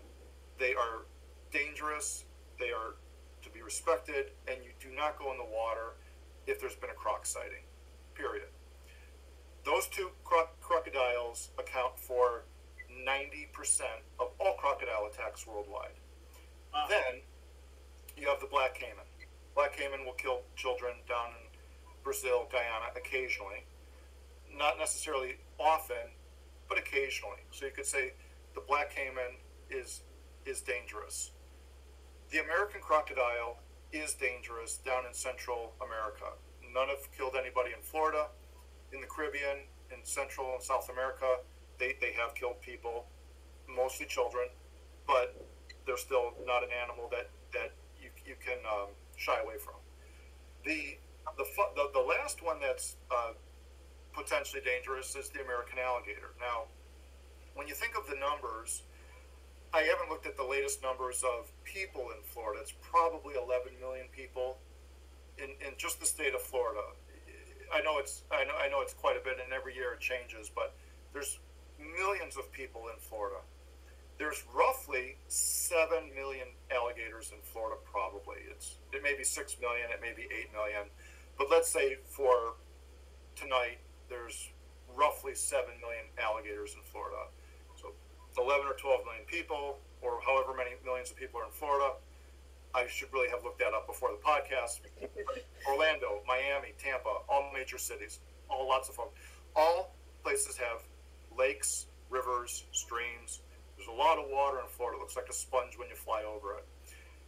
Out of all of those people and out of all of those alligators, just in Florida alone, we're not talking Alabama, Texas, Georgia, South Carolina. We're not talking about any other states that alligators occur. There's about one person every 2 years that gets killed by an alligator. Of those, one person with millions of alligators and millions of people, one person dies. It's generally a child, or it's somebody that was drinking too much and going into a canal at night during the breeding season with the male alligators, and the male mistakes that as a territorial threat, not a source of food. So you can say that the American alligator, yes, it does kill people and attack people very occasionally, but I would say that you're better off winning the super lottery than getting any alligator encounter. But if you are going to get an alligator encounter, it's a young child, possibly an adult that's drinking and swimming at night. At night is where the attacks generally occur, because that's when they're a little more out hunting. I watched this video recently, and it kind of posed an interesting question. It was saying, so part of the some of the allure to the reptile industry is that they are like seen as like dangerous or like exotic, animals, and so people will get it, and then you'll get like YouTube videos and stuff of people getting bit or provoking their, just doing dumb stuff. It's emotion. Now, how many garages in how many places in the country have a chainsaw in their garage? Yeah. And how much more dangerous are any power tool than a reptile? I mean, you could have power tools in your basement or garage, and they're going to be much more dangerous, but they're also kind of boring. They're not, you're not showing an alligator walking down Fifth Avenue, and you're chasing little old ladies like a Far Side cartoon.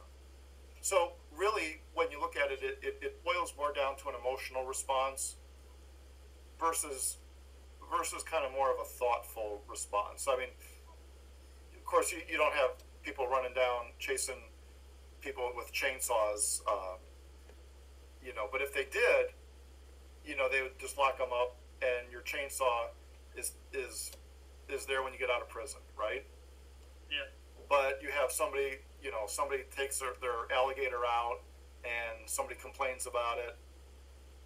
All of a sudden, the city is going to ban those animals based off of one incident that probably was overblown in the beginning. Now, I used to rescue alligators in Cleveland. I was the go-to guy. The Cleveland Zoo would call me and say, "Hey, Paul, we got another alligator. It's in a little puddle, or some drug dealer had it and his pit bull, and can you come and get the alligator and the pit bull, and the person's been taken away because of their narcotics. So I would take those alligators and I would eventually take them down to an alligator zoo down in South Carolina, or we would take them to another part of the country where they live under the sun happily. That occurred about once a year, maybe twice a year at most. And when I actually got those alligators, they were all of 3 feet. You know, they were 6 feet on the phone to the police dispatcher. When I got them, they're 3 feet long. You know, I keep the little animal and feed it, feed it a couple of mice or a small rat, and it's happy to be alive. It hisses at you.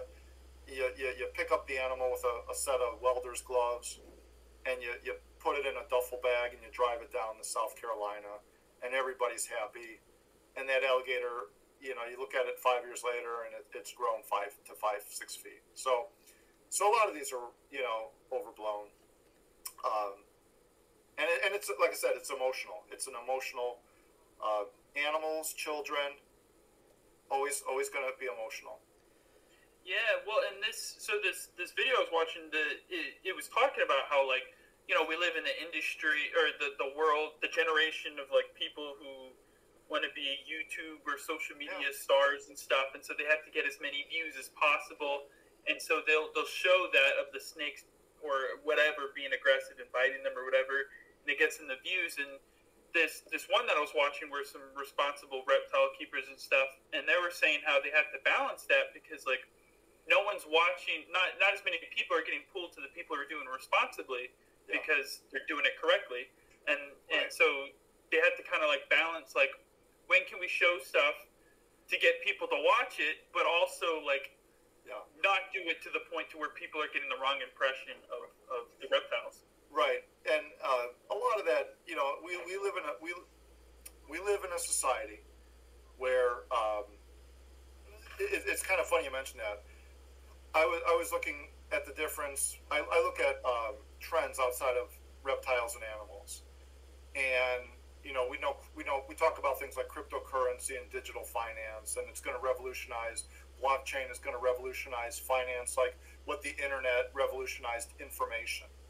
So one of the points that a professor that I watch stated that when technology or when things go digital, they grow exponentially.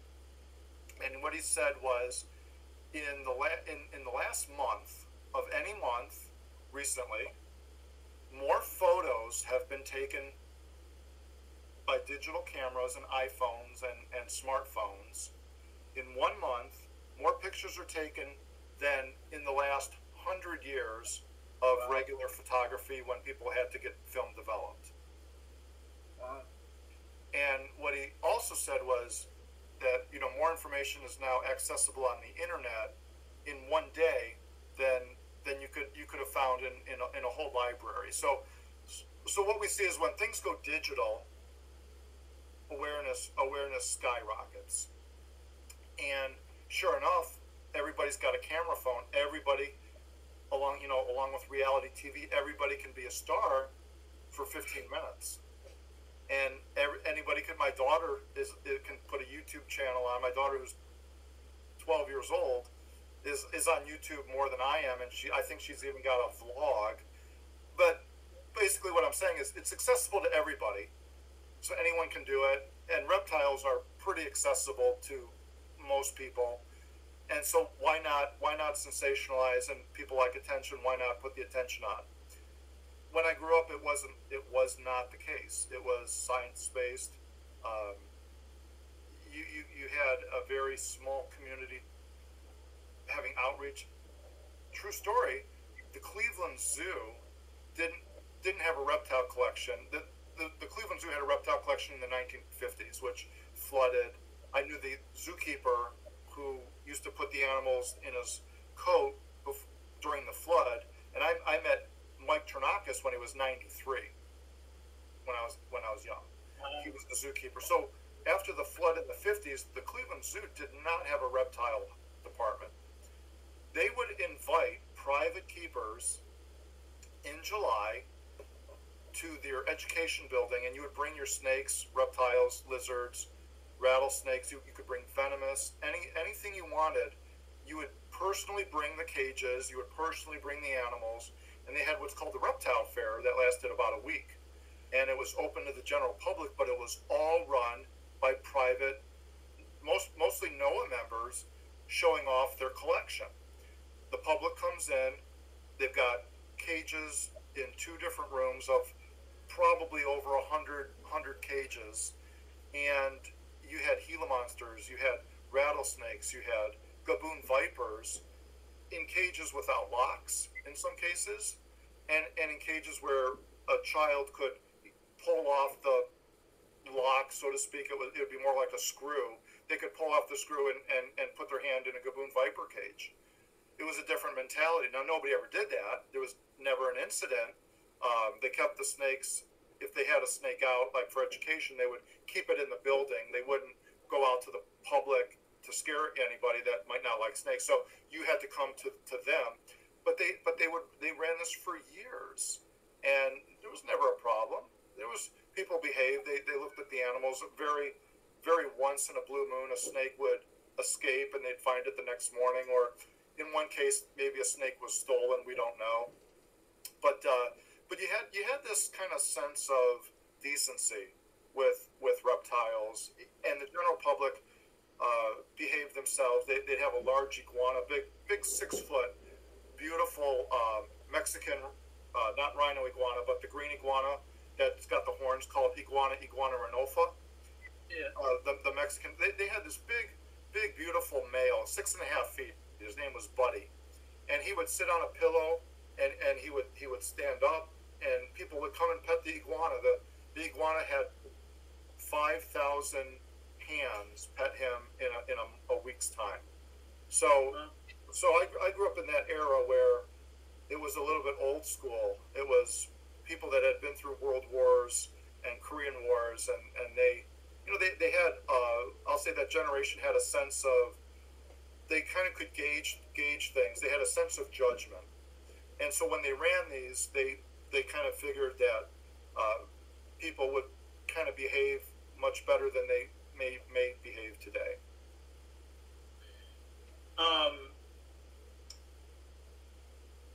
I forgot what I was going to say now. Yeah, but talk about running out and scaring people in the public. Just the last weekend, I had a little family get together at my place, and I had some family come all the way out from California and stuff like that, and they really want to see some of the snakes I have. So I got that Dominican red mountain boa, the male Dominican red mountain boa that originally came from you, way down, and people were petting it just fine. People were perfectly happy. Then I got my little juvenile Brettles carpet, and everyone thought that was absolutely adorable. And then my little cousin just walks out holding a drink. He just walks by, sees this little snake in my hand, and he literally jumps and drops his drink and throws it to the ground. And you just gotta learn how to, I guess, filter those people out so you don't scare them too much. Yeah. Well, I get people that don't know me real well, and I usually don't publicize all the stuff I do with crocodiles very often. I mean, they can follow on Facebook or Instagram, but I kind of do what I do. It's funny because I'll have grown. It's always it's a grown man, 6'2", big muscular guys. Oh man, you can't do that. I'm frightened. I'm terrified of those things. and I'll show them, the researchers that are catching these alligators and crocodiles are like master students. They're girls that are in their 20s. They're 110 pounds or 115 pounds. And they're catching crocodiles, all year long.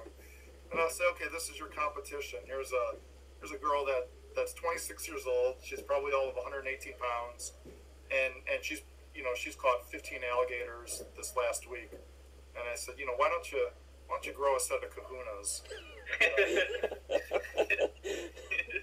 Yeah, I've noticed that. Jim. I've noticed that doing education events like that. It's always the big buff dude that walks around like he could throw the whole entire room around. You see these a little corn snake in your hand, and he has a heart attack basically. Yeah, that's right. Yeah, so it's perception. Snakes. worst case scenario, a snake bite is a few pinpricks. Yeah. Any snake that's under 6 feet, is a few pinpricks. You run your hand under the sink under some water. You grab a paper towel, and in 10 minutes, you could barely see anything, and maybe a day it's a little sore, and then it goes away. A big snake is a different story. A bite from a reticulated python, and an adult anaconda. Not talking venomous snakes, just a big python. Yeah, you could get some serious stitches and injuries, but for the most part, these are captive snakes. They're used to people, and still, it's not anything like a dog bite. A dog bite can kill a child, put a child in a hospital. It's always perception with reptiles, particularly snakes, and then to some degree the larger lizards. But you always kind of knew that, I guess, or we were always aware of that. So we would never, back when we were, with the reptiles, we would never present a reptile in public unless it was either well known that it was a show, or they would have to come to us through a set of doors into a building. And so we respected people's fear of animals, and we converted a lot too. We would have grandmas that never touched a snake in their whole life. Within 15 minutes, they would have a snake wrapped around their arm, asking their kids to take a picture of it with them. So, fear is unknown. That's usually the root cause of fear. It's something you don't understand. And when you do understand it, the fear usually leads to somewhat of an appreciation, or at the very least, somewhat of a respect. So that was always a lot of fun when I was at the zoo, and we would have a snake in a container in a certain area, and we would have people that grew up in the inner city that never experienced this. Often, if they were truly afraid of snakes, they would avoid you completely. If they were truly afraid of snakes, they'd look at you and they would walk away, and you would never see them. And that's completely, that's completely fine with me. I don't like Brussels sprouts, so I'm going to walk away from a table of Brussels sprouts. But what does put the sparkle in your eye is if someone comes up and tastes a little bit of the Brussels sprouts and says, "You know what?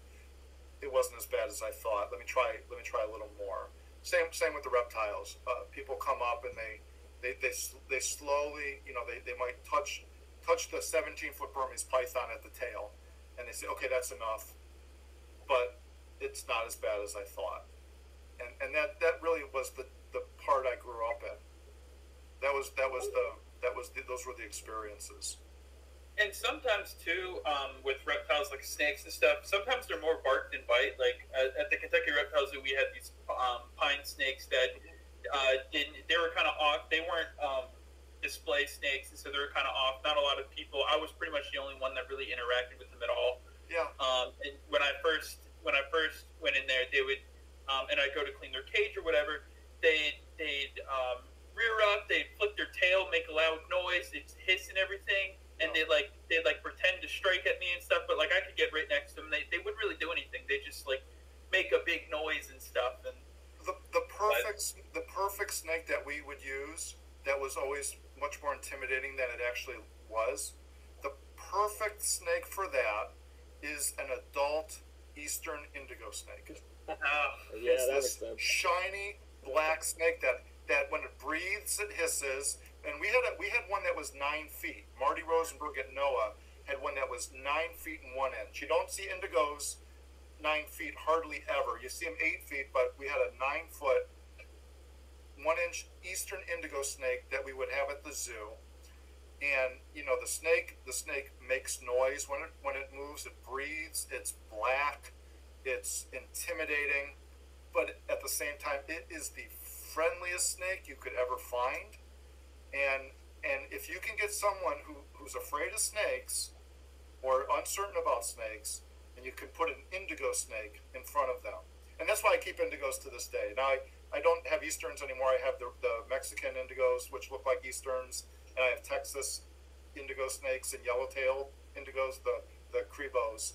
But the Eastern indigo snake was our go-to snake for converting people. And then the second snake we had was Lucy, who was a 16-foot Burmese python. And between those two snakes, that accounted for the majority of people getting converted. But believe it or not, the bigger snakes were easier for the people than the smaller snakes. If you had a 3 or 4 foot king snake or a small corn snake, they were usually much more skittish about a little snake, but more apt to actually touch a larger snake, and then that would kind of soften it up. But yeah, the indigo snake, like your pine snakes, were very, very scary looking if you didn't know it. But once you start feeling the smoothness of the scales and the gleam, and then they start to look at the color of the blue in the sunlight, or the Burmese python, the pattern, it converted more people than it didn't. The Eastern indigo snake is actually the first snake I had a meaningful interaction with. Yeah. And I was actually in the woods trying to find tadpoles and stuff, and my sister was walking back there, and she screams, and so I walk up, and Eastern indigo snake is the largest native snake in North America. Longest native. Yeah. Yes. Sorry. Yeah. Longest native. And this one was a big adult, and so when I was a kid, I was like, this thing is huge, and I was like, snakes are supposed to be dangerous. I was like, this is crazy, but it just sat there, and that's one of the things that really got me into the snakes and stuff, is it just sat there, and it was like this huge snake that was supposed to be scary, but it was just really relaxed and stuff, and it kind of relaxed me a little bit, and I was like, oh, it got me interested in observing it and stuff. It was really cool. I couldn't stop talking about it for days. But no, absolutely. No, I have Texas indigos here, and my Texas indigos are from a very southern part of Texas, where they're very, very similar looking to Eastern indigos. They're actually black with orange bellies.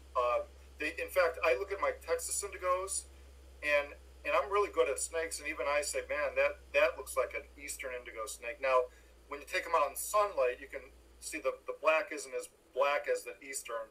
But did you know what so I know a lot of my Latin names. I took Latin in school, so I can speak a little bit of Latin and understand a little bit of the Greek. The Latin name for an Eastern indigo snake is Drymarchron, and then it's now called Drymarchron cooperi, but in some of the older texts, it's Drymarchron coreus cooperi. Do you know what the Latin translation is for that, the Latin and Greek, what it actually means? It's a wonderful description of what that snake is. Drymarchron coreus cooperi translates to Grand Emperor of the Forest. Huh. And that's what the indigo snake's meaning is for its scientific name. That is a perfect apt description of it. It's that perfectly describes it. So, for example, if you were to say a pine snake, Pitophis melanoleucus, melanoleucus simply means black and white. Melon and Luca is white, melon is black. So a lot of these animals, when you start understanding the science, because a lot of times we only use the scientific names. But they have really, really clever meanings. Occasionally they're named after a person. I actually have a butterfly named after me. It's Ornithoptera criosus Wallaciform Bodnari. I scientifically discovered a certain butterfly. But the dwarf crocodile I have, Osteolaemus tetraspis. Yeah. That means bony-throated, right? Osteolaemus, bony-throated. Tetra, meaning four, aspis, meaning shield.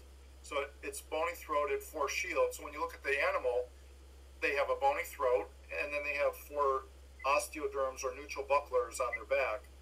And that's just a very easy, logical name for an animal. Like a black caiman being Melanosuchus niger. Yeah, like the black caiman being Melanosuchus niger. That's right. Yeah, that's right. My freshman year in college, the part of the Gen Bio thing was learning all the the etymology of a lot of words and stuff, and I always thought that was like the most boring thing in the world. But then once you started getting to more of like the Latin names of animals and the scientific names and stuff, then I actually took a real interest in it, because then, like you said, it actually gets pretty interesting once you start learning what the names mean and the descriptive features to them. So, for instance, Nate, your Dominican red mountain boa, Yeah. is a red form of a Haitian boa or a Hispaniola boa. Yeah. Chilobothris striatus translate to slender boa. And as you see, those boas aren't real heavily bodied. They're kind of a slender, almost like a rat snake in build. I think rat snake, yeah. So yeah, that's a slender boa. But yeah, it's all very. Things have always changed. I like what I do with the crocs. It kind of keeps you a little bit in the reptile community, a little bit, not to the full extent of, say, some of the snake breeders, but it also keeps you into the zoo community. It brings you into the private sector of eccentric people like myself that like dragons, that want to be around creatures that are strong and ancient and scaly and bigger than life. It brings you into science. It brings you into children's fascination. And then it brings you into, I wake up in the morning and I go down and I turn on the animal lights on, and every morning I have little crocodiles singing to me, chirping a repertoire of songs. And there's times where I'm down there cleaning cages on a Saturday afternoon, and I'm thinking, man, I think it'd be nice to go out and maybe go out and see some friends. I says, and then I'm hearing songs all day, and I says, it's nice to have life full of animals, full of people that you can share the experiences with, and to some degree, I think they get a little. It gets a little bit. You sense a little bit of a spirit of cultures, of ancient cultures, and you learn about so many things other than just these animals. You can go into the history of World War II and how these crocodiles on islands, people like the Japanese got clawed and crocodiles decimated the Japanese soldiers on Ramri Island, and you can learn about that history, which will take you other portions. You can then go into Egypt, and you can learn about the crocodile god Sobek and the people, and then you learn about Egypt culture and history. You make friends down in places like Australia, and they invite you to go fly and catch crocodiles in helicopters and go in waist-deep swamps and collect saltwater crocodile eggs via helicopter. And all these things are true. And it makes life so much more colorful and so much more mysterious when we go through life with these animals and entities and these experiences. Going off that thread and kind of circling back also to what you're saying about fear, because of like obviously you have like just the joy that you get out of like being with reptiles and just animals in general. Like I hear a lot from like psychologists and like the academics that like humans are naturally like innately have a fear of snakes and reptiles. I've never really bought that though, just because, well, one, I've never had that really, so maybe that's because, but like I don't know, I always felt like it was more people are like trained to be afraid of that as opposed to innately afraid of it. I mean, what do you think? It can be both. We're probably innately afraid of the dark because even as little as 2,000 years ago, the dark meant you're vulnerable to getting killed. Yeah. We're afraid of predatory animals because even same kind of thing, even a few hundred years ago, you could be in a village and even today, you could be in a village in the dark and a lion can grab you and pull you out of your hut in certain countries in Africa. And I think, things that are small and fast, you probably have a cautious disposition that's enhanced by your culture, right? Fair. So, for example, the saw-scaled viper in India kills tens of thousands of people even to this day in India. It's a very, very, very dangerous snake. The saw-scaled viper or the Russell's viper kill a lot of people in India because in their culture, they go to the bathroom, they go out in the dark in a field, and they step on a snake and they die. And there's no anti-venom. And so I think that's part of the culture, but there's an element of being cautious as a primate, as we're primates, of swimming in an ocean in the dark. There's sharks. Children recognize that. I mean, every child is afraid of the dark or of monsters, and so there's always environmental predispositions as well as genetic predispositions because we survived. You know, our ancestors survived the wild animals. They survived the other tribes that are warring. They've been through periods of time. For one quick example, we know we're seeing mountain lions, rattlesnakes. Rattlesnakes that don't rattle don't get found, don't get killed. Rattlesnakes have started in certain areas to not rattle anymore. Because if they do rattle, they get killed by collectors or the ranchers or the horses. If they don't rattle and they stay quiet, they go unnoticed. The similar thing with mountain lions. The mountain lions that don't go out and aggressively take prey aren't the ones that are getting shot, aren't the ones that the ranchers are killing. So over periods of time, there's these pressures, and that starts looking like genetic instead of learning. Interesting. So okay, so you'd say it's probably like a little bit of both. I do. I see. Look at any small child. Any small child does not like dark, right? Mm-hmm. Yep. Well, there's a reason for that. I mean, the human species, over time, the people that did like dark, they might end up in the belly of a tiger. Yep. So we have that to a degree. Now, environment plays a huge role in this. But if you're afraid of spiders naturally, or you don't like small things crawling on you, well, that's probably worldwide. And then on the same token, even though we have natural fears genetically, those fears can be alleviated by maybe a family in India that's a snake charmer family, and so very early on they've desensitized their infants to pythons and snakes, so that child does not look at those snakes as something that's very dangerous. So it's a good question, and it's more of a you're starting to get into more psychology. Yeah.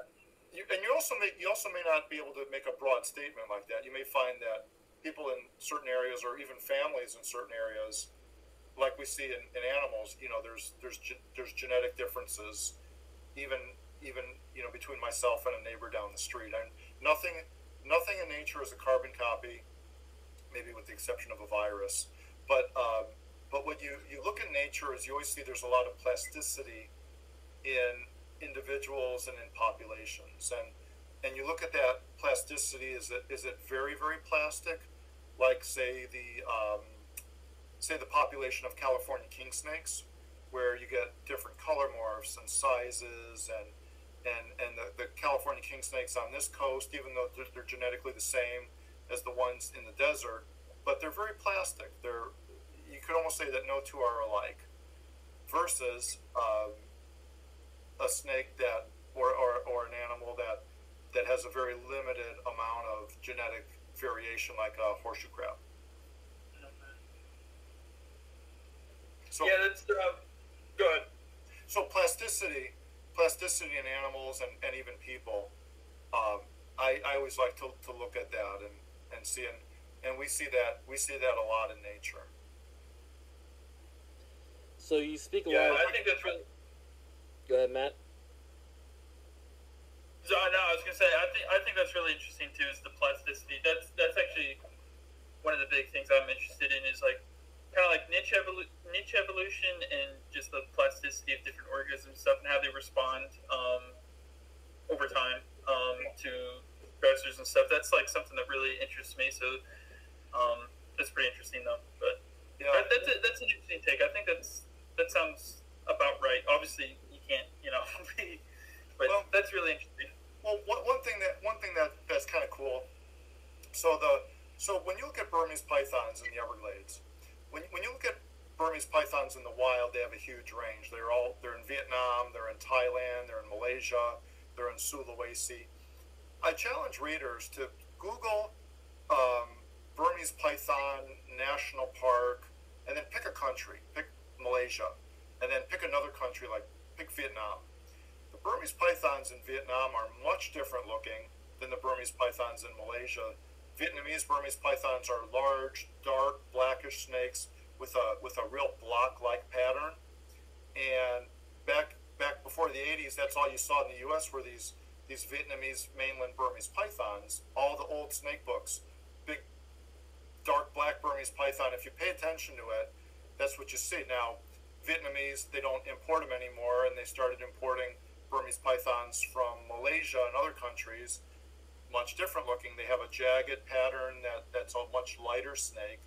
The pattern is kind of archaic, and all of the Burmese pythons that are in the Everglades came from a very, very, very limited gene pool of snakes exported and imported from Malaysia.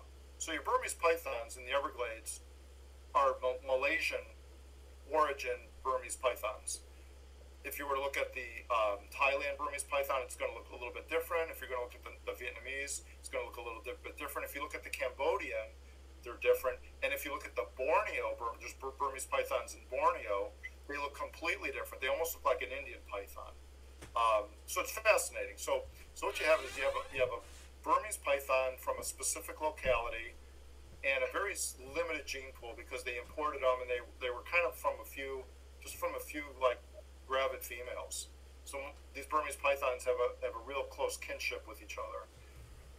I think that over time, maybe in our lifetime, maybe not, maybe you've got to go more than 100 years or a couple hundred years, you're going to see the Everglades Burmese pythons evolving differently than the Asian snakes. Whether they're bigger and they have lack of predators, you'll see a bigger species as a whole, or whether there will be a predator and it'll start picking off the ones that are dark brown, but the ones that are kind of more olive green blend in a little bit with the grass.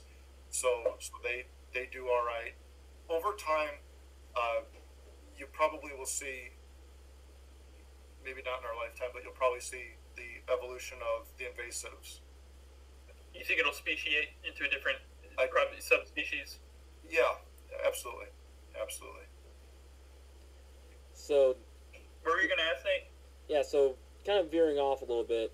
I know you post a lot of stuff about like the Solomon Islands and stuff like that. So, were you involved with like research there in the past? Yeah. So the Solomon Islands is a unique place in the world where 3 species of sea turtles nest on a small group of islands within the Solomon Islands, and they nest 24/7, 365 days a year. The loggerhead, I'm sorry, the leatherback, not the loggerhead. The leatherback sea turtle, the hawksbill sea turtle, and the green sea turtle will all nest, and so we do sea turtle tagging. We tag the adult sea turtles and help the babies, along with the Nature Conservancy, get out of their nest, and they monitor these sea turtle populations. I also help remove problem crocodiles from areas where there's too many people, and problem crocodiles necessarily belong where tourists are. It's not good for the crocodiles. It's not good for the people. You don't want to have any attacks. So we do remove. In some cases, we euthanize the crocodiles. In other cases, we relocate the crocodiles, depending on the circumstance. And then the third project is we set up people that can insect farm and sell insects to collectors, dead insects. But they can make money on selling the insects by raising them as crops and sell them for money to museums or private facilities instead of cutting down the rainforests. So if companies come down and cut the rainforest down and they get a little bit of money for timber, you'd be surprised. Like some of these big trees, they might get $25 for. I mean, it's horrible. If that. Sometimes they take an advance and then the company stiffs them and they get nothing. But if they could raise insects and they can sell an insect for $15, but they can sell 100 of them a week or 100 of them a month, it's a sustainable crop, so to speak. And so those projects in the Solomon Islands keep me busy. That's actually really cool. Yeah, very cool. You can see that these they can sell carvings, they can sell these insects, they can sell some of their local fruit, and then their forests are intact. And the Solomon people don't want their forests cut down. What happens is it's criminal. What happens is these Asian companies will go over there and they will get the tribal chief drunk. They'll be their friend. They'll start giving the tribal people alcohol, and they'll give them alcohol to the point where they're drunk. When they're drunk, the companies will have them sign a contract to give their forests away. It's illegal, but it's not enforceable. So you're drinking with a guy. He's giving you 6 or 7 drinks of alcohol or beer. You're not in the right state of mind. He tells you you're going to get a lot of money if I can just take a few of the trees down. You get this long contract. You can't read it. You're a native person. You're not going to read a contract when you're in that state of mind. You sign it. A couple weeks later, a couple months later, bulldozers come in and it's a legal contract. And the companies have given the government officials bribes. So that's unfortunate what happens there. Now, sorry, go ahead. Oh, just when they realize that, people feel sick to their stomach. Yeah. What's really cool about that too is that it a lot of times when like something like that is going on, like natives or whoever is cutting down trees or whatever, and people want that to stop, sometimes they'll go in there and just tell them like do something else. But like a lot of times they're doing that because they need the money or the reason, Yeah. and So what these companies promise is they promise that they'll build them a house, and they promise that they'll give them money after the trees have been taken. Yeah. And they never see a dime out of that money. They might get half a house, or they might get some timber for a house, but most of the time they get screwed over pretty heavily. Now, what's interesting is that they found that countries, when they once they're more prosperous, then they can actually focus on like the environment and stuff. So once the UN has found, once they've gotten countries to a certain point, they can focus on that stuff. So, and that's what you found in like the U.S., India, and China. Yeah. Like the U.S. has more trees than it's had in 100 years. Yeah. India and China both have like 30% more trees in the past 100 years. So what happened? The culprit is mainly China, Malaysia, China. Usually it's China is the culprit, and the way China operates is they get these countries in debt. In some cases they'll build them like a soccer field or a stadium, and they'll get these countries in debt, and the way that they can pay back their debt is through selling their land or mineral. And remember, these countries aren't transparent, so the prime minister could take millions of dollars in bribes and put it offshore. The president of Cameroon was, quote, president for decades. Nobody could get him out of power. Well, he had like $140 million in Swiss bank accounts given to him by the Chinese. How does a politician get $140 million offshore? So China does that. The Solomons has actually just given China a whole island. They've given a 100-year lease.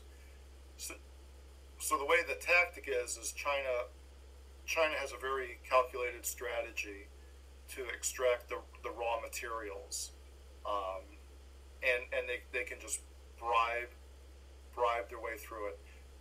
Animal rights groups we saw in Ohio bribe every politician. How much does it cost for you, who really doesn't care about a reptile legislation, to sign our legislation? Does it cost $100,000? Does it cost $200,000? Does it cost $1 million? Does it cost $2 million? A lawyer told me when I was a little child, everybody has a price. Yeah.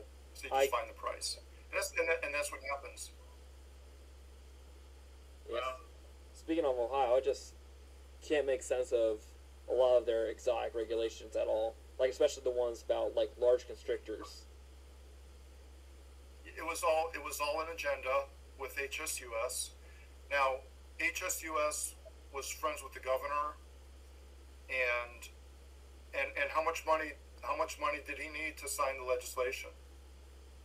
And they just name your price. I've got a budget. I'm HSUS. I've got a budget of $130 million a year.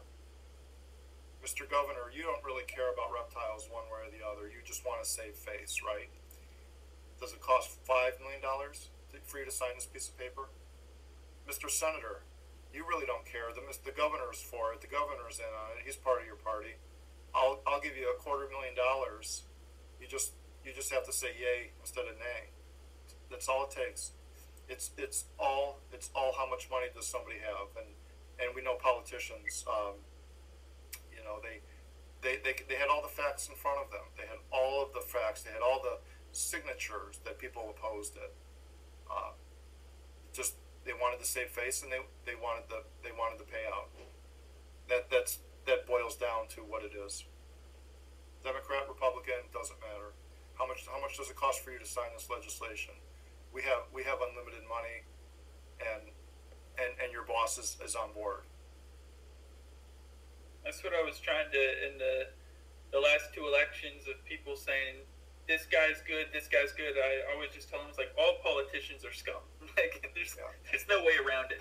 Yeah, they're the same side, they're one side of an egg. Yeah. But it's the same egg. And I was in on that deeper than I would want to reveal on the podcast. I was involved with the senators from the beginning. I didn't get up to the governor, but I was pretty involved on that whole issue, and I saw it coming. I said there's no way that if somebody has unlimited money, there's no way that they're going to let this go. Yeah. Just name your price, and if you don't name your price, we'll come back next year and we'll double it, or we'll wait till you're out of office and we'll keep throwing it up against the wall. You keep throwing it up against the wall with money, and eventually it'll stick. Yeah. South Carolina is a good example of that. Yeah, well, my friend lives in South Carolina right now. He sent me an article earlier this year of they found a tegu in South Carolina, and likely it was like a pet that accidentally escaped or something. But the article's trying to make this thing like, because they're in South Georgia now, and so the article's trying to make this thing that they're all the way up in South Carolina. They got to do all this stuff. I was like, there's no way a tegu survives in South Carolina. Like, during the winters. Actually, it could. Okay. Yeah. So Bert Lagendorf actually was a speaker. He was a physicist of all things. Great guy. He passed away. He was breeding Argentine tegus, and he was breeding them in Alabama. And in Argentina, where they come from, they actually see freezes.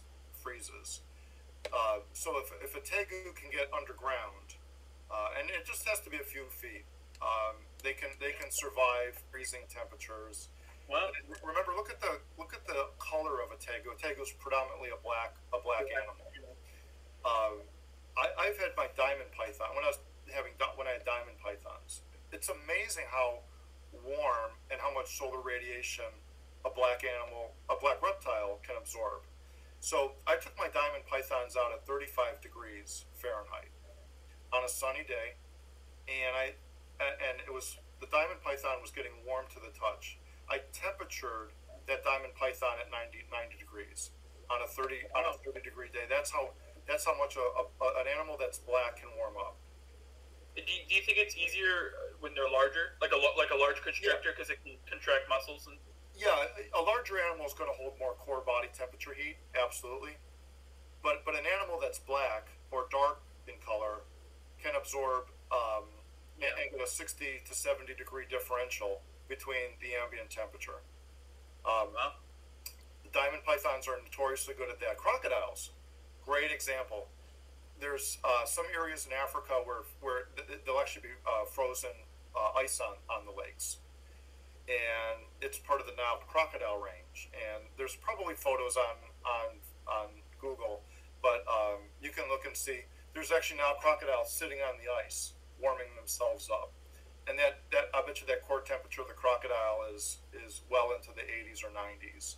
Yeah. I think I saw an article on that recently.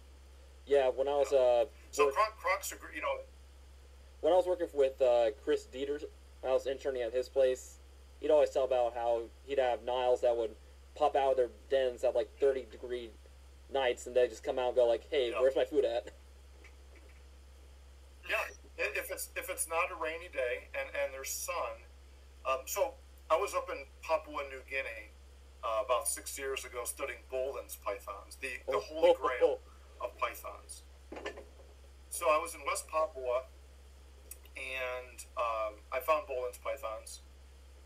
We went up there, and at night the temperature is pneumonia weather. I always say it's like high school football weather in November.